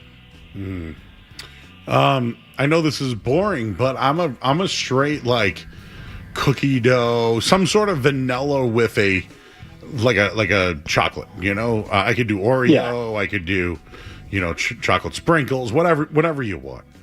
But I'm a sucker for vanilla, and I don't know a third one. I kind of like flavor, Joe. Go ahead. My sleeper flavor, banana. Oh, I love anything, but like if I was going to the Cheesecake Factory, I'd get myself a vanilla banana bean right now. Oh, yeah. But if you can find a good place like a Richardson's or a Ullman's or someplace that carries a really good homemade banana ice cream, you get that on the bottom you get the sugar cone, you get a scoop of that in the bottom, and the black raspberry chip on top, and that's just good living. One other one that I've been kind of dabbling with of late, salted caramel. Ooh, have not had. Interested. Salted caramel, Joe. If there was an in or out for that, Joe, I'm in. Salted caramel. Delicious. Dad, what are those caramels you always have at the house? And you're like, no one can touch these. The bullseyes. Oh, yeah, I love bullseyes. Yeah, he's like, no one can touch my bullseyes. Bullseyes rule, but cowtails were what we had growing up, too. Yeah, they're hard to find these days. They're just not a popular, rightfully so. Gas station. I saw one at a gas station today at a Sunoco. Yeah. Because it's all artificial stuff. It's not you go to a fine candy store, you're not finding bullseyes. Yeah. But that's okay. Is it fun? That's okay. Mr. Ariana, you're probably old enough to remember that. Okay, I'm not being an ageist, but like your grandmother probably had candy on her when you were a kid, right? Always. Usually butterscotch. Butterscotch and what's up with the Werthers and the butterscotch? Yeah, it was butterscotch and the orange peanuts. Oh my God! Orange peanuts. It is so wild that you are like to a T. You're. I don't have PTSD from it, but the other one is just a straight peppermint, right? Like the one you get after you eat at a restaurant. Yeah, I was never a peppermint fan, but that was always my grandparents always had those 3 things, and those orange peanuts, which I think probably had a shelf life equivalent to a Twinkie, right? Yeah. There's nothing peanut about them. They look like an oversized shelled Planters peanut with some artificial everything. And you bite into them, and if you bit into them today, they would taste like they could be the same candy from 30 years ago, right? The shelf life on those things is awful. Yeah, if you go into a CVS or a corner variety store right now, you'll see them in there like 2 for $2 or something like that. Yeah, perfect. Good talking to you guys. Hey, enjoy the show as always. Go ahead. What's going on with the Tiki hut over at the pool? How's things going over there?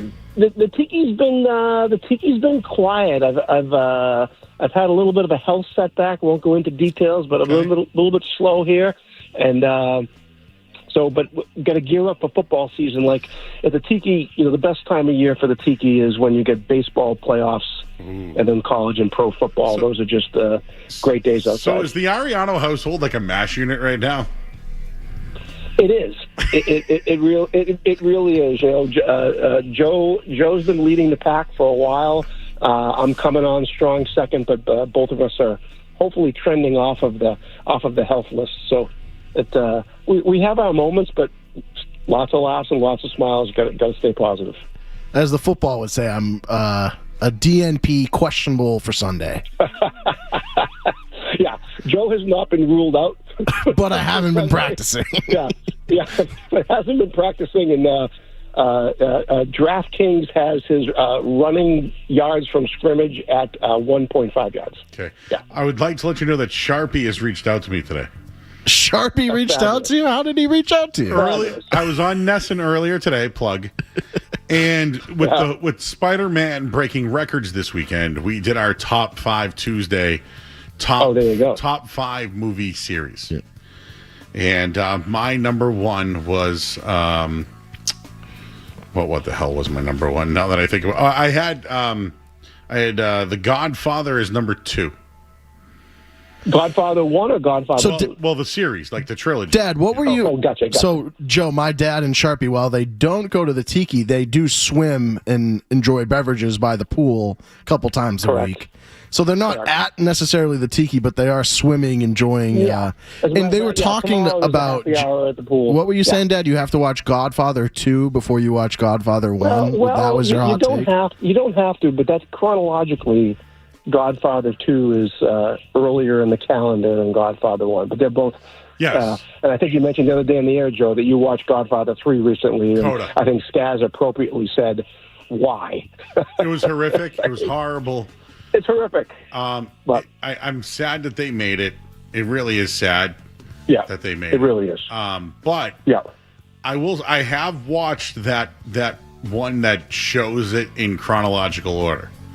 So they make a Godfather movie that starts with his, with him, in Andolini, right? Or he's there, and then they wanted to kill him, and then he ran away, and then he ends up at Ellis Island, right? And he's singing the songs. He's a little kid. They do the whole movie in order, right up until the end. It's really, really, really good. Really, really good. Yeah, more is good. And as always, as you know, Joe, more Skaz is always good. So Skaz for president. My dad wants to be Skaz's agent. He's even talked about this. I really do. 30%? The merchandising options are just amazing. What's the campaign slogan? I guess. Let me call back tomorrow with that. I got to give that some thought. That's a good agent right there. You don't give anything away for free. No. Hey, Skaz, everything costs something, right? Absolutely. Hey, great talking to you guys. Thanks, Enjoy Bob. the show, and talk soon. Peace. Thanks, man. Bye, Dad. I know he's Salted Mr. Ariano. caramel. What was that? Salt. Ooh. Did you hear his ooh? Oh. Salted caramel. Wait. Ooh. How did Sharpie get to you? Oh, he on Instagram. Oh. I'm Joe Murray. Okay, these are my top 5 series sequels. Number 5 was I did Halloween because I really like the Halloween. Oh, okay. Yep. I agree. That's a good one. And I did Halloween National Lampoons because they're holidays. Okay. Get it? Yep. Number 4 was the new Batman, Dark Knight, and all that. Oh, yeah. Oh, wait. Are you talking about the original, like Dark Knight Michael Rises? Keaton. Okay. Yeah. Yeah. Number 3, Lord of the Rings. Mm-hmm. Number 2, the Rocky trilogy, or whatever the hell it was. Yep. Rocky series. And then number 1, Godfather. I left Star Wars off the list because I think it's too easy. I liked Creed 2. I watched Creed 2 the other night. Balboa is actually a pretty good one if you ever saw that. So 5 sucks. But Tommy Morrison was in that. He was an actual real boxer at the time. He actually died. Is he dead? Wait, is he dead? If not, I might have already killed him. Yeah, he's dead, right? I think he had a sickness, if I'm not mistaken. Tommy Morrison. And so you did that on Nesson. I missed that today. Yeah, we did that. And Sharpie was watching. And he Toy Story 2. That's another one I really liked. So McCarthy had that one. Well, I wonder what McCarthy's list was. Yeah. He goes, I saw your favorite movie list. Couldn't agree with you more. The Godfather is hands down the best. And really not sure why there's a debate unless the discussion should be The Godfather. If The Godfather and whatever. That's what he wrote. But do you really, say someone hasn't watched The Godfather, Joe, would you actually tell them to watch 2 before 1? No. Okay, so you still watch 1 first, you would say. But don't watch 3. Or do you have to? So here's the deal. 2 is so amazingly great that, like, if 1's here and 2's here, 3 is here. Get what I'm saying? Yeah. They didn't have to make the movie. We could have just left it the way it was and never heard of it ever again. It's like Game of Thrones. That ending sucked. That will be, I know we're doing musings now, but that's a good one some days. Like, what series was ruined Lost. by going too far? Lost. Lost is a great example, yeah. They started with the time travel. That was a great ending, though. Breaking Bad. I loved Breaking Bad. Breaking Bad had a great ending, not to mention Better Call Saul had a great ending. Better Call Saul had a great... Game of Thrones had a bad ending. Bad. Great show. Yeah. Great show. I actually think The Sopranos one, bad ending, but it kept us believing. And also, I think we got whacked. You've told us that. I love the Stranger Things ending. That was nothing for me. You know what I kind of liked? Ozark. Ozark was a good show. Jason Bateman. Yeah, I like the girl, the curly hair, Ruth. Ruth. She was bad. Should we get back to the show? Should we just keep going? Skaz, how many breaks are we behind? Like 1.5, 2. Oh, we still got 20 more minutes. This was supposed to be in or out, though. I think we did musings. Some guy just said he's watching old school cop, like the show Cops, and listening and eating dinner. He also says Scarface is the perfect movie. I think Dark Knight would be my 1-1. That's the best number 2 movie I've ever seen in my life.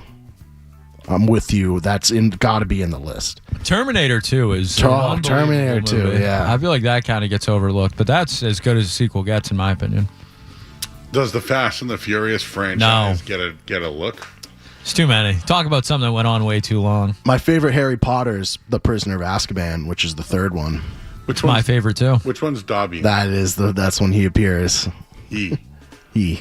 I'm a serious black Harry guy. Potter must not go back to Hogwarts, or he'll be in grave danger. No one talks about how Dobby is such a rip of Lord of the Rings and Smeagol. I don't think it's discussed enough. Hey, what about What are the timelines on what that? about James Bond? You think James Bond deserves to be on that list? Mission Impossible probably for some people too, Okay. but yeah, I would imagine both of those. Bournes? I mean, I love the Bourne movies, What about but the I don't think Ocean's they're. 11s, 12s? Yeah. No, the Ocean 11 was way better than any of the 12 or 13. I still like them, though. That's who I originally, my goal was to look like George Clooney. I lost that goal a long time ago, but... That was your goal? That was for like, what? that's my hot guy I want to look like when I'm in my 30s. That's who you When act. did you set out this goal? When I first saw the movie, I was like, that guy, he is what I want to look like as a male. So, have you ever done that before, Skaz? He just made Looked at himself... a hot guy? Yeah, just be like, I would love to look like that guy. I mean, I've definitely seen a hot guy before, but I don't know. But Skaz, he commands a room. When he goes into a room, he commands the room. The only person I've ever felt like that with, it's a wrestler. But have you ever seen Randy Orton's physique? Like, Randy Orton is like 6'5", 260 of pure muscle. And he just looks like a guy that's just, and here we are now talking about I want to be like that guy. I want to be like Mike. If I could be like Mike. Never mind. We should do. Hey, Derek, who do you aspire to look like someday? Who do I aspire to look like? Aspire. A lot of expiring on the Joe Murray Show. Top of mind, like Chris Hemsworth. Mm-hmm. It's a good-looking guy. Oh, Daniel Craig. He's got it going on. Do I need to bring in Lucy for this? Did you just say Daniel Craig? Is that the new James Bond? He's the old James Bond. Yeah, that's what I meant. He was ripped. Casino Royale, him coming off the beach. Maybe I didn't. Your mind goes to Daniel Craig. I'm getting a little too specific here. All right. Yeah.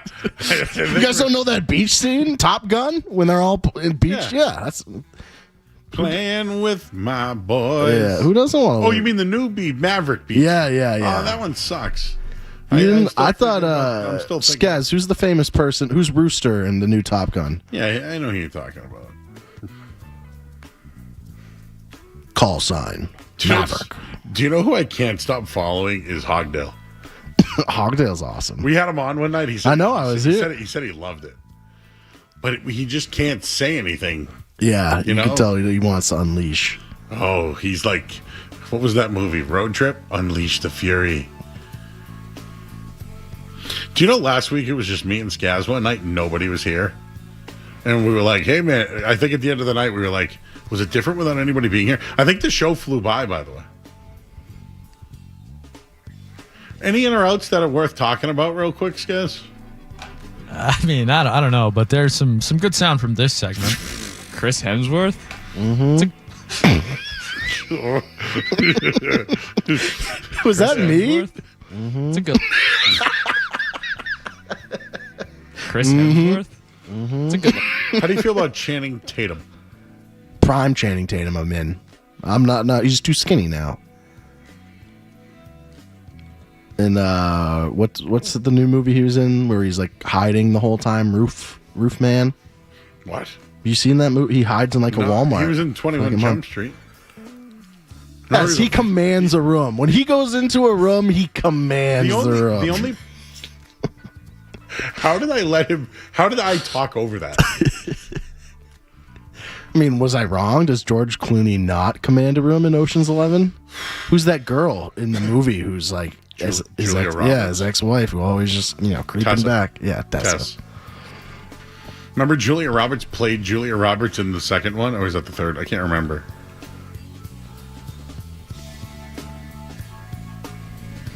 Should I answer any of these calls?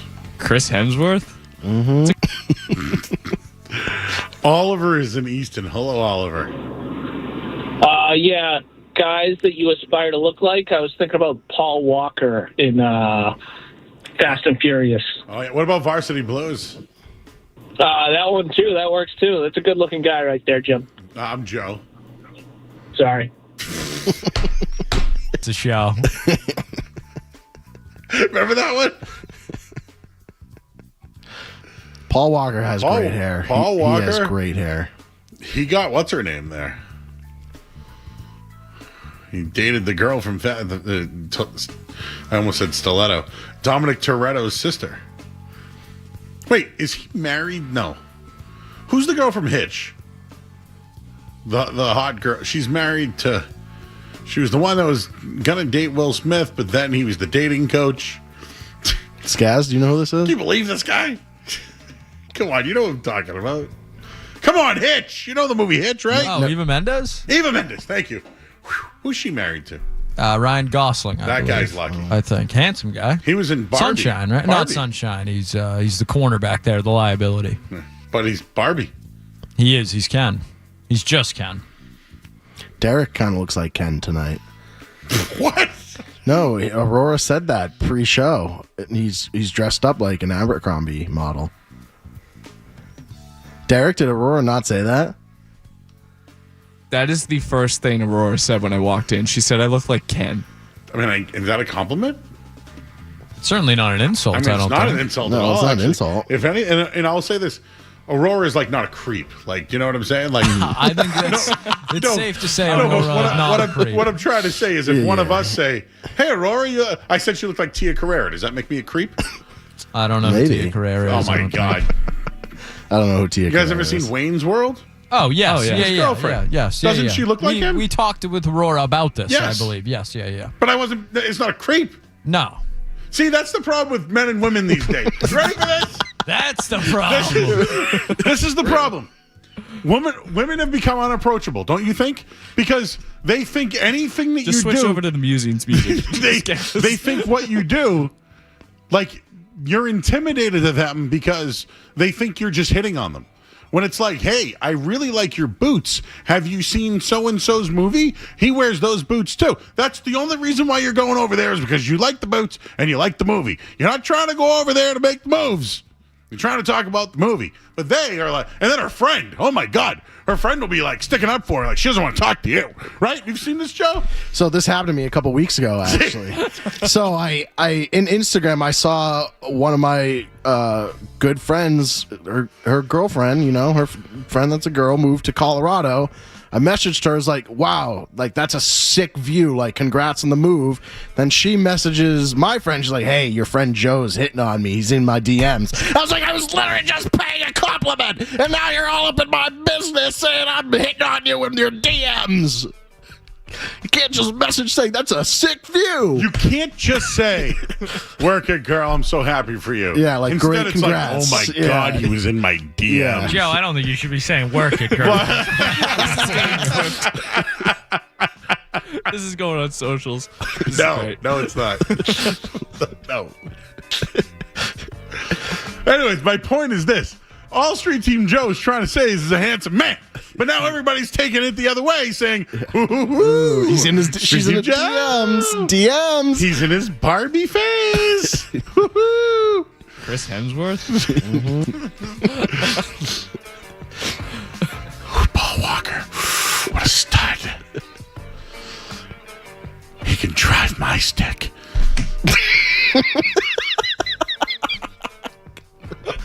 Let's go to break. You're listening to 98.5. Hey, Joe, I'm not going to lie. You are Back here on 98.5 The Sports Hub. That was the final call tonight of the Red Sox game. When the Red Sox score less than 4 runs this year, they're 11-43, guys. I've been telling you the magic number is 4 of late. They score 4 or more, they win. When they score under 4, they lose. Tonight, 5-3 final. It's simple, right? And I'm being consistent because I've done this with the Patriots in the past when they struggled, and I'm doing it with the Red Sox this year. Tonight, the Red Sox had a lead. They went up against the potential Cy Young Award winner in Dylan Cease. They got Dylan Cease out of the game after 5 innings, 5 hits, and 3 earned. When he left the game, the Red Sox were up 3-2, right? 3-2. And to tell you what happened here, Cease leaves the game. Their bullpen did the rest of the job tonight. 2 hits from Blue Jays pitching once Cease left the game. Sandoval got the start when 6 innings, 8 hits, 2 earned runs. There was the one of the play that we'll get to in a minute here, but they went to Tyron Guerrero, who was fine, 9 pitches. Then they went to this guy named Seth Martinez, who's from the minors that they brought up. It was a bad move by Chad Tracy. Bad move. Now, should they have gone to somebody else? Whitlock? I don't know. Anybody else besides, who the hell is Seth Martinez? And I probably shouldn't get on Seth Martinez because they couldn't hit. And what happened for the 4th straight game, everybody? The 4th straight game, they lost with a runner on base or the tying run at the plate.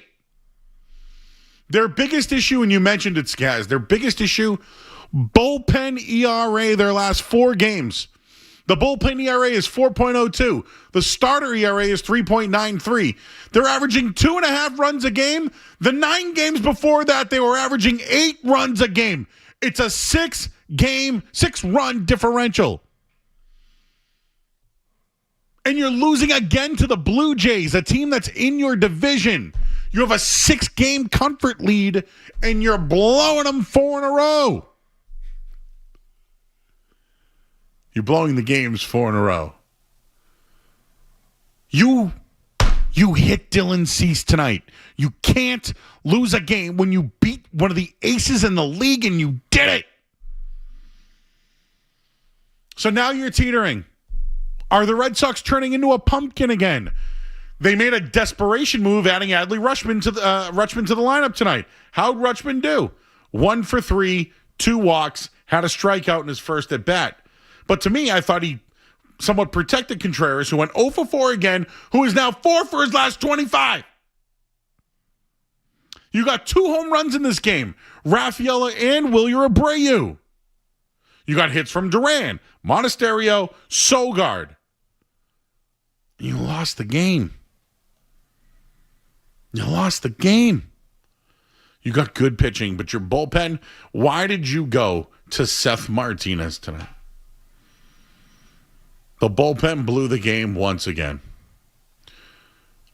It's about the offense. When they score 4 runs or less, they're 11-43 this year. 11-43. You're supposed to be a World Series contender, not a pretender. You can't go 9 wins in a row, averaging 8 runs a game, and then your next 4 followed up with 2.5 runs per game. When you hit one of the Cy Young Award candidates, can't be losing like this. So, can I give them some credit that they're still fighting until the end with the last out on base or the tying run at the plate? I'll give them credit for that. But when it comes to the margins, they still aren't winning the margins, and they're just not good enough. Your thoughts at 617-779-0985. We'll get in more of the Red Sox. And what'd you think of Adley Rutschman tonight? And the defense came back to bite him in the ass again tonight. We'll get into that. At least the refs weren't involved, or the umps. Because last night it really bothered me. We'll get to the Red Sox losing and more next here on 98.5 The Sports Hub. You're listening to Joe Murray.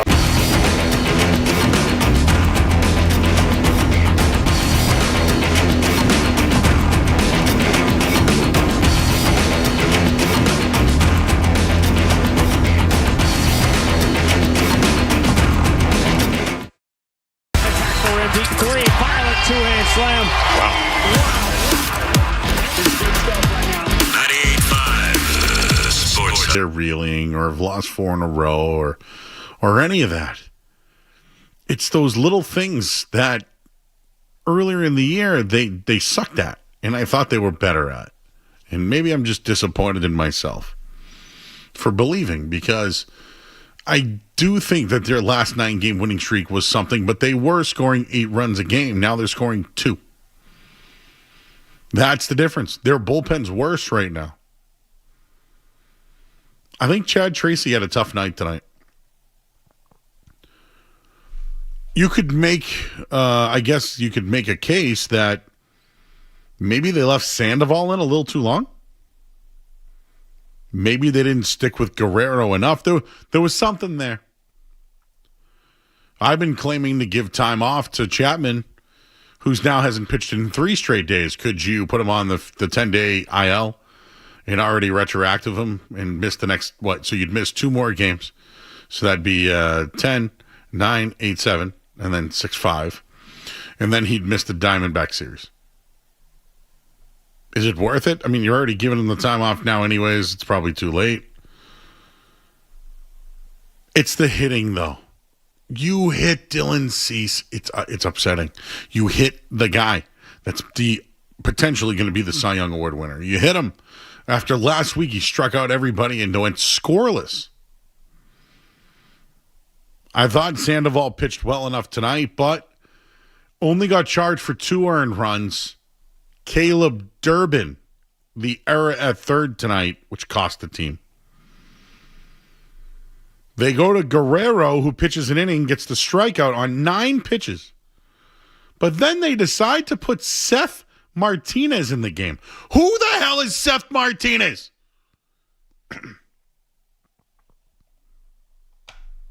In the game, and they lose. They got home runs. They got timely hitting. Adley Rutschman was in the game tonight. I thought he made an impact. It's frustrating. You won 9 in a row. Now you've lost 4 in a row. And when you don't score 4 runs, you lose. I don't know how else I can give you any more analysis here. The hitting in their bullpen and now errors and not knowing how many outs there are and running the bases. When did all this happen again? It's annoying. What's Justin and Lynn think about tonight's loss? Hey, Justin. Joe, I think it's time to panic just a little bit. I think they struggled tonight, and Chad Tracy, you're right, did struggle in spots. He did leave Sandoval in a little bit too long. I was saying the same thing that you were saying when I was watching the game before I called in tonight, and I think he did leave Sandoval in, but I also think it was a hitting issue tonight, Joe. Scoring position, they were 1 for 21 with runners in scoring position last tonight, and that was the big problem for them. Thanks, Justin. Appreciate you. Right now, they're 3 for 36 with runners in scoring position. You did that tonight against Dylan Cease, and you were 3 for 36. Bad mistakes on defense tonight. 3 games in a row with an error. Durbin today. Remember Sunday, Duran cost him the game. Contreras. Siegler yesterday. This didn't happen over the last few weeks. Of course, they were going to have some bumps in the road based off the streak that they were just on. I do think they'll be better with the catcher and Adley Rutschman that they just brought in. I think he should help your pitching staff and your bullpen. I know reinforcements are on the way. How do they get back to their brand of baseball? Tomorrow you have to hit Max Scherzer. You got to ride the momentum of Peyton Tolley right now coming off a 14-game strikeout. I know they've lost 4 in a row, but you win tomorrow, you take a game in the series. You can't afford to get swept. You take that momentum into Arizona, and you beat the crap out of them. And you're back on track. The errors, the bullpen, the base running, not knowing how many outs there are, runners in scoring position and strikeouts are their biggest issue right now. But that bullpen, they got to get rid of whoever that guy was tonight. I'm out on him. See you later, Seth Martinez. Send him back to the showers in the minus. Out on that guy. Jay's in Stowe. Hey, Jay. No, it's Jay Stowe from Cardball Brother. You still in the hobby? Yo, bro, what's up? Not much. How's the collection going? The PC holding strong? We're always going strong, bro. Dude, all right. So this is pathetic because before July, I was telling all my buddies, they do this every year. They go on a run. The Red Sox go on a run in the summer, but guess what? They'll make the playoffs. They'll lose the first series. This is what we've been doing. It's like ownership is just leaning on us to go on a run. Granted, this is like the best run, historic. And then we just all buy back in. But it's like 4 games, and we're back to square one. So it's like, all right, so who are we? Because we should have sold Chapman, right? If we're looking at the long term, Joe, we should be looking at the long term. Then we should have sold Chapman, and we shouldn't have been buyers at the deadline if this is who we're going to be. If it's just we want on a month run. I'm over that. That's a bad take. You know why? It's a bad take. You can't go on the run and not help the team out and trade your closer. Dude, that would have been stupid, and at the time you would have said the same thing. Now, I will tell you this. I was questioning moving on from Chapman or not, but I do think in the long run they made the right decision. Okay, but did you not know before the July run that, okay, if they go on a run, it's going to be meaningless at the end because the roster is not that strong enough? I don't think it's meaningless because they have a 5 or 6 game cushion right now as a playoff team. Nobody behind them is playing well. I guess you want to call Toronto playing better, but they'd have to win 10 in a row to get back in it. So you're right from a perspective that we're doing the right moves because we're in it. But at the end game, we're not a strong enough roster. But you don't know to compete for a World Series. You don't know that. We don't know what the team looks like yet. They just got Rutschman back today. And listen, I'm not trying to be pump up Red Sox thing, but they are trying to ramp back up Roman Anthony. Like they're trying here. He's going to start swinging again.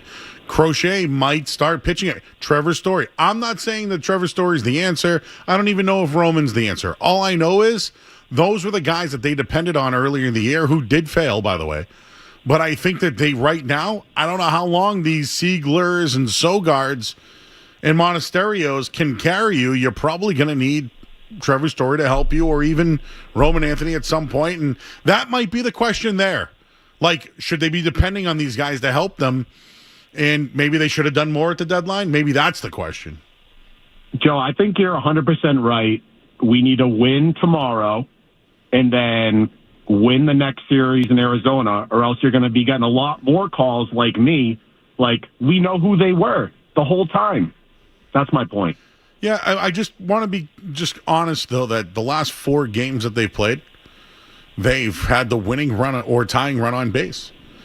I haven't been in the minutia. I know, I but haven't been in the game. But they're losing by they're not good enough to lose by just the small little things. You know what I mean? They're just not good enough to overcome that. So I want to give them a little bit of a break, but it is disappointing to win 9 in a row, 16 in a row, and then come back and lose. Like the Blue Jays own their ass this year. The quality of the teams, just from and I think that's what it is. You're in it every day, Joe. I'm looking at it a little bit from the outside. I just don't have the time to be so plugged in. Like the teams that we've lost the last 2 series to they're 500 sub 500 teams. Am I wrong? The A's sucked. You know what I will tell you though? We live on air. Well, during a break tonight, we broke a box of Basketball Topps Chrome, and we ripped a box of Resurgent. And you hit the $1 million card? We did not, but a guy from Rhode Island reached out to me, called into the Nesson show. A Rhode Island shop pulled the 1/1 Cooper Flag card. Cooper Flag debut patch, baby. Let's go. Do you believe the guy? I do, just because I just want to depend on Lil Rhodey at the end of the day. Yep. That's where my stock's at. Rhodey Breakers was the card shop that found it. I think it's legit. You don't believe him? No, it's great. He called in. I some people say things to me all the time. I don't know what to believe, Yeah, yeah. No, I think it's real. I think it's the real deal. Well, good for him. That's a $10 million card, really? I mean, it's the way the card industry is going at this point, Joe. I'm not surprised. Yeah, that's his debut patch. I mean, think of the Paul Skeens debut patch. That went for over $1 million. And basketball has a much wider, I don't know if I want to say much, I can't say it confidently, but a huge following, especially Cooper Flag. If let's just say you were in a break, and you had Dallas, and they pulled Cooper Flag's 1/1, do you think they're going to try to negotiate the deal with you? What would you do? Oh, I would sell it instantly. Probably not to the breaker, because they're hoping to buy it from you right away without shopping the card. But I'd reach out to Ken Golden, right?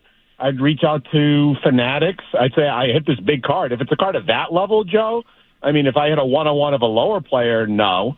But if it's a card at that level that has national recognition, you're reaching out to Ken Golden. You're reaching out to the biggest breakers out there. Honestly, I'd reach out to our boys at Card Vault over on TD just to get some guidance, because I'm friendly with those dudes. I would just call Chris and I'd be like, bro, you want this? 10 mil, thanks. Wire it right to me, buddy. All right. I mean, 10 mil at that point. Now I'll settle for 8 mil and they can keep the rest. I take 5. I'll take 1 right now for whatever. I'll take 500,000 also. What's the taxes on that? You got to claim that? Well, yeah, you do. Oh, God. Should we do the math on that? So can I just take a briefcase of money and not tell anyone? 10 million? How many zeros is that? 7. 1, 2, 3, 4, 5, 6, 7 times 0.0625 would be $6.2 million you'd clear. So I can move to the South Shore from the suburbs of Providence, you're saying? Correct. Just remember, you'd pay the 6.25, and then you'd have to pay taxes because it'd be considered income. So then you'd have to pay your taxes later on in the year as well. So, Joe, let me ask you this. What card would you buy for the PC while still, cashing out on that Cooper Flag? Like, on my PC? Yeah, you buy in play ball, Ted Williams, SGC 9. You might have to go. You might have to go 50s baseball. I feel like to really kind of get that kind of money, right? I mean, what's worth $1 million anymore? Is anything worth $1 million? What about the LeBron, that rookie that's been out there that I've been hearing about? It's worth a couple of million. The original one, the LeBron rookie. I don't know. I heard it's worth a bunch of money. I mean, yeah, it's all worth crazy. I'd have to go with something Ted Williams, probably his rookie black and white play ball, SGC high graded, And then, because you can get that, still cash out like $1 million or $2 million, Some guy just sent me his Victor Wembanyama Topps Chrome. It's an 86 of 150 recording of a dunk. Very cool card. Now everyone's sending me their cards. Oh yeah, I know. I've been on way too long. Thanks for keeping me on so long, man. See you later, bro. Take care. Later. Bye.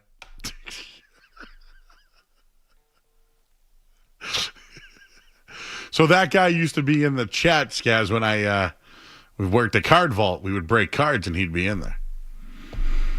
But yes, I was told I've been on too long. Yes, you have. See you later. Bye-bye.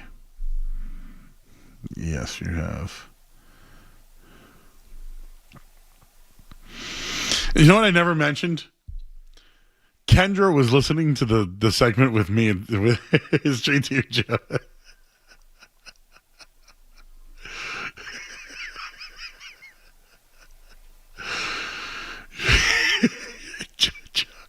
Can we hear Street Team Joe again? His thoughts on the Red Sox lost, everybody. They've lost 4 in a row.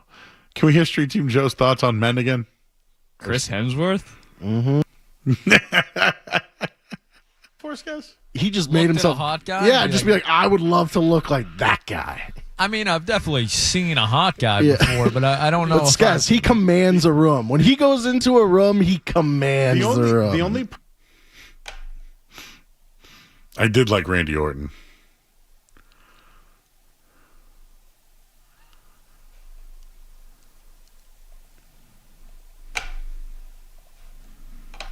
Well, the guys have sent me stuff. All right, what are we doing? Let's go to break. I'm Joe Murray, listening to 98.5 The Sports. More Joe Murray coming up.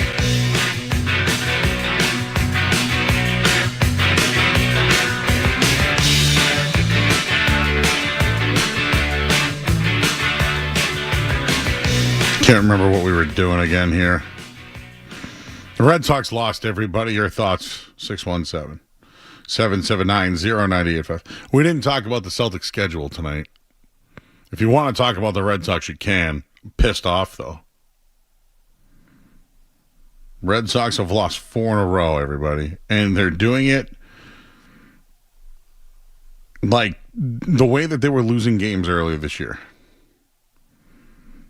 And it's just annoying. Is it like the ghost of Alex Cora? Like, what is this? Anyways, now I have people sending me cards. Even Street Team Joe is just in here showing me cards. Now I don't know what we're doing. The Red Sox got me all flustered. Skaz, you see the Christmas Day and the opening day schedules? Did you see the Celtics schedule? Did you guys get your schedules all mapped out already? I'm surprised Street Team Joe didn't have a marker out earlier showing all the games that he's going to this year. Because, again, you were on the banner of the Celtics for the Ticketmaster this year. It's currently up in the studio. A picture of Street Team Joe with his group. You like that 3 p.m. tip, Joe? Okay. I have been on record, Skaz, saying that Jason Tatum is the next American face of the NBA. How does it work out that the American face of the NBA is playing at 2 o'clock, 3 o'clock on a Tuesday on October 20th? Does that do him justice, Skaz? Does that help my argument that the face of the league's on in Detroit on opening day? It's the first game of the season, Joe. Standalone game. This helps me out a little bit. Standalone game. Premier spot. I was ready to take the L on this, by the way. Yeah, I mean, I don't think it's a great spot. It's very odd. I have heard it's because the championship series will be going on in baseball. That's potentially the reason, but they also have games at 7 o'clock and 9:30 that night. So not exactly sure that's the best excuse making there, but yeah. You'll get a standalone Jason Tatum, Cade Cunningham face-off at 3 p.m. to start the NBA season. Okay. So who gets porked on that? You think the midday's got to stay the extra half hour, or you think the afternoon show comes in to do a little post game. How do you think that's going to work out? Ooh, I didn't think about that yet. Man, do you think you want to come in on Christmas Day for that?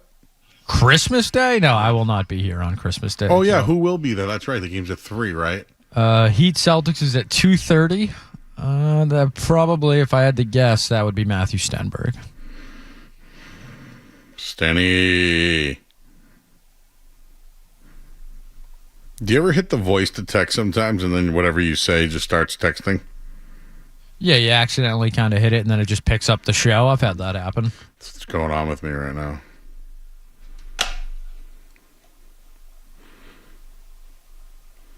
Christmas Day? You excited about Giannis coming to Boston?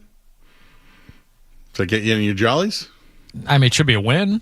I guess that excites me. Ooh, maybe there's a look-ahead line. In on that.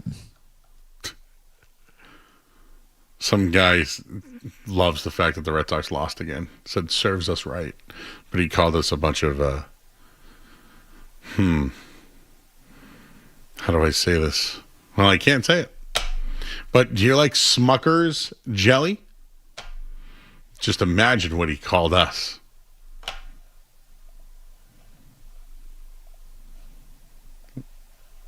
So nothing else. Oh, by the way, does the schedule release show you anything that there's a storyline between Jaylen Brown and Jason Tatum? Like, does the league believe there's a storyline there between those two guys? Did today represent any of that? I would say, if anything, they kind of did the opposite, right? You would have thought you would have gotten Celtic Sixers on one of those 2 nights, and you're getting neither. Do you think the NBA still owns Christmas Day? Let me get the schedule here, Joe. I mean, you get Bronny versus LeBron, father-son. All right, so let's do a little back and forth here. Christmas Day, we'll start with Spurs-Knicks. Is that a better game than Packers-Bears? Historically, no, but for the NBA level, it's a rematch, so yes. Okay, then you will get Heat-Celtics at 2:30, followed by Broncos-Bills at 4:30. I'll take the football on that one, even though it's local. 76ers-Lakers, like you mentioned. Rams-Seahawks. Football. And then the other 2 basketball games are the Thunder and the Timberwolves, give me football, and the Nuggets and the Warriors, give me football. So big names in basketball. Big names. What do you want to watch? But I would say after Wemby versus the Knicks, and if you're a Celtics fan, maybe after that 76ers-Laker game, you're dialed into Rams. What's Seahawks. the opening football game again? I'm sorry. Bears-Packers, 1 p.m. on Christmas Day. That's a good game, Joe. I'm going to watch it. It's a good game. It's a divisional game. It's 2, I guess if you want to look at it, 2 good young quarterbacks still. Love's not really young anymore, but yes. They've both been to the playoffs. How about that? Give me the Bears. I'll take the look ahead on that one. Hey, do the Pats play the next week? Or is it the week before? So that's what I mean by look ahead. I wonder if the Pats play the Bears that week. I love look ahead spots. Bears schedule. The Pats will play the Broncos the following week, and the Broncos will be on long rest. So the week that the Patriots play so this is November, right? Where are we in? Bears. Okay, October 22nd, Thursday night. So the Bears will play the Bears have the Packers on the 11th. Falcons, Patriots. Then after the Patriots they play the Seahawks. That's a tough back-to-back for them, huh? Then they are at home against the Bucks. They host the Saints. And then you mentioned it, Skaz.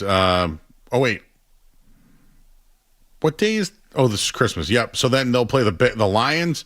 Jags, another tough team. Dolphins, Bills. Holy smokes. The Bears' schedule is wild. Listen to their regular season schedule.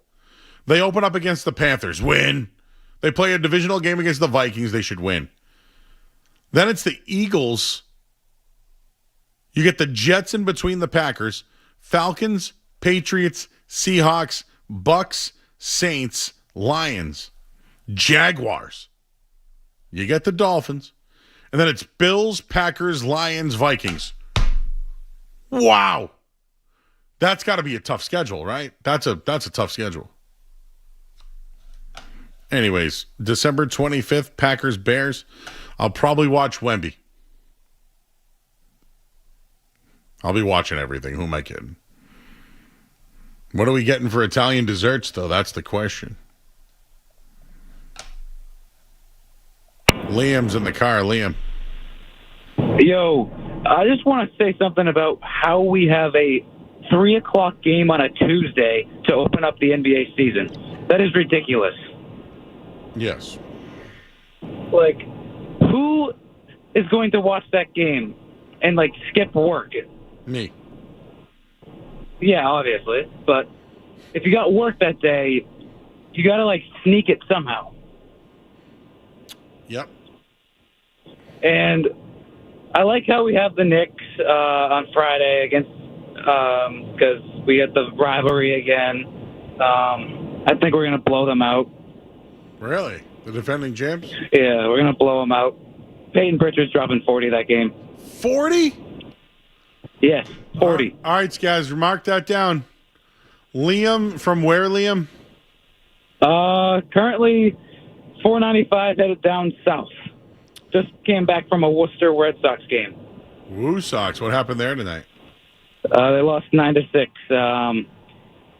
They had a lot of mental errors. Oh, really?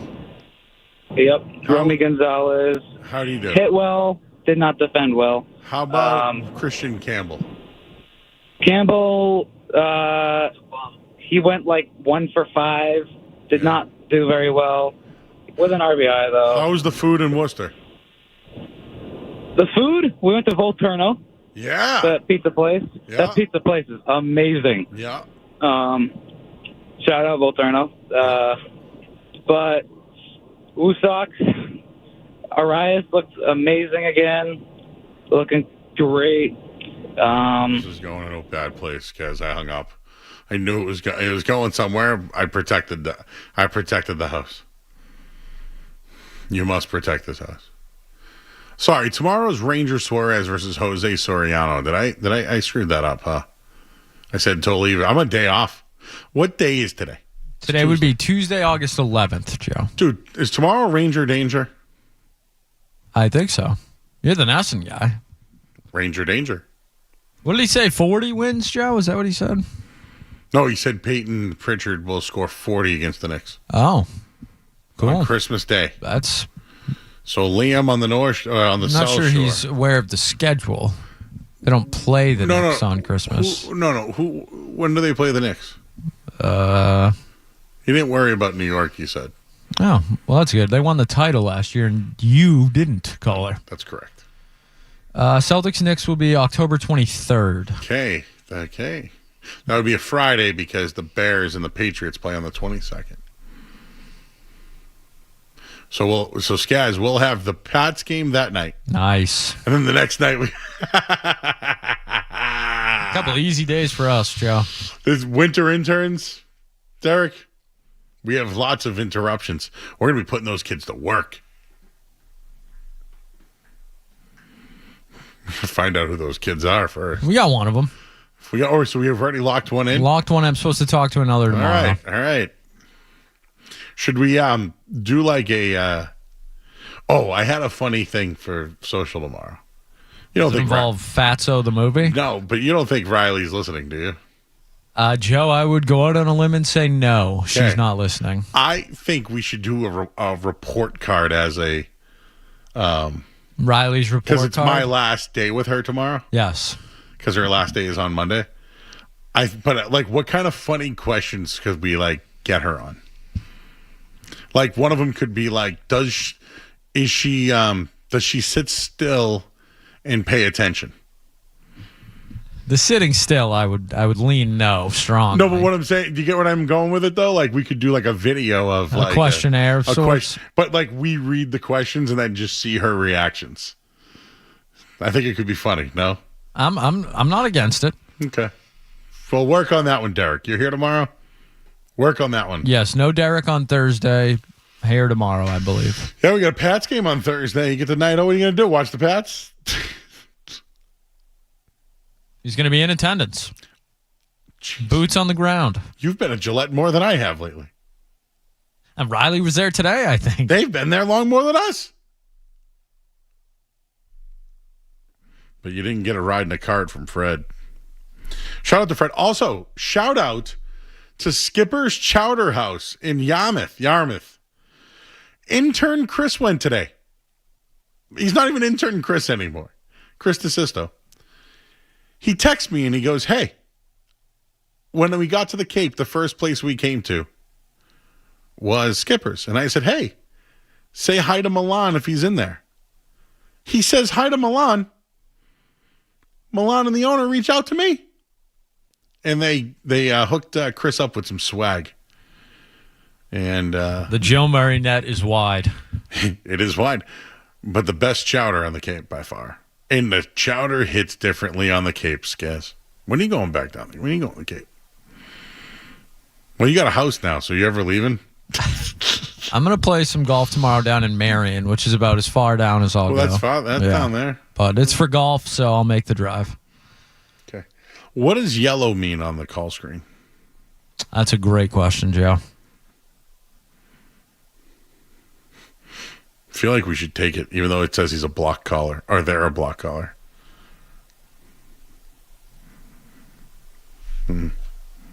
What's Shay got going on? Hey, I'm actually heading to Dennis right now. Oh, nice. Where you going? Funny that you mentioned the kid. I work for the police department, so nice. Going to work. Good. Well, thank you, sir. What's going on with the bridge at the Bass River? Yeah, that's an absolute disaster. But it's under construction. They're working to expand it, I believe. So should I take a left at the Cream and Cone and go the long way now? Yes, I'll always go the long way. That's going to be like a 3-year project, I think. That's cool. What do you think's the best down there? Like, you're a copper, so like, where do cops go to get like a good snack? I work midnight, so it's seasons to gas stations.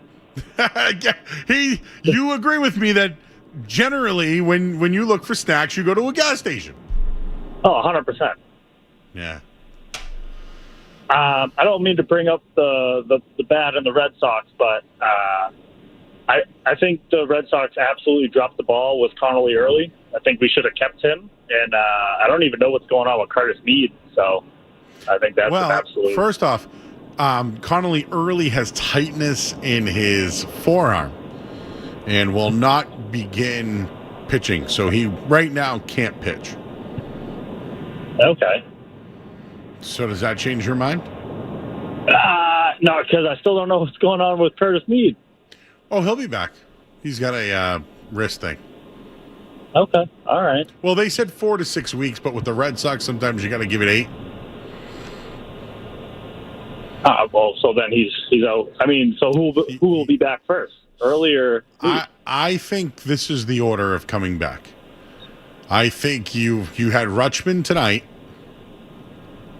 I think Story might be next, and then Roman, and then Meade.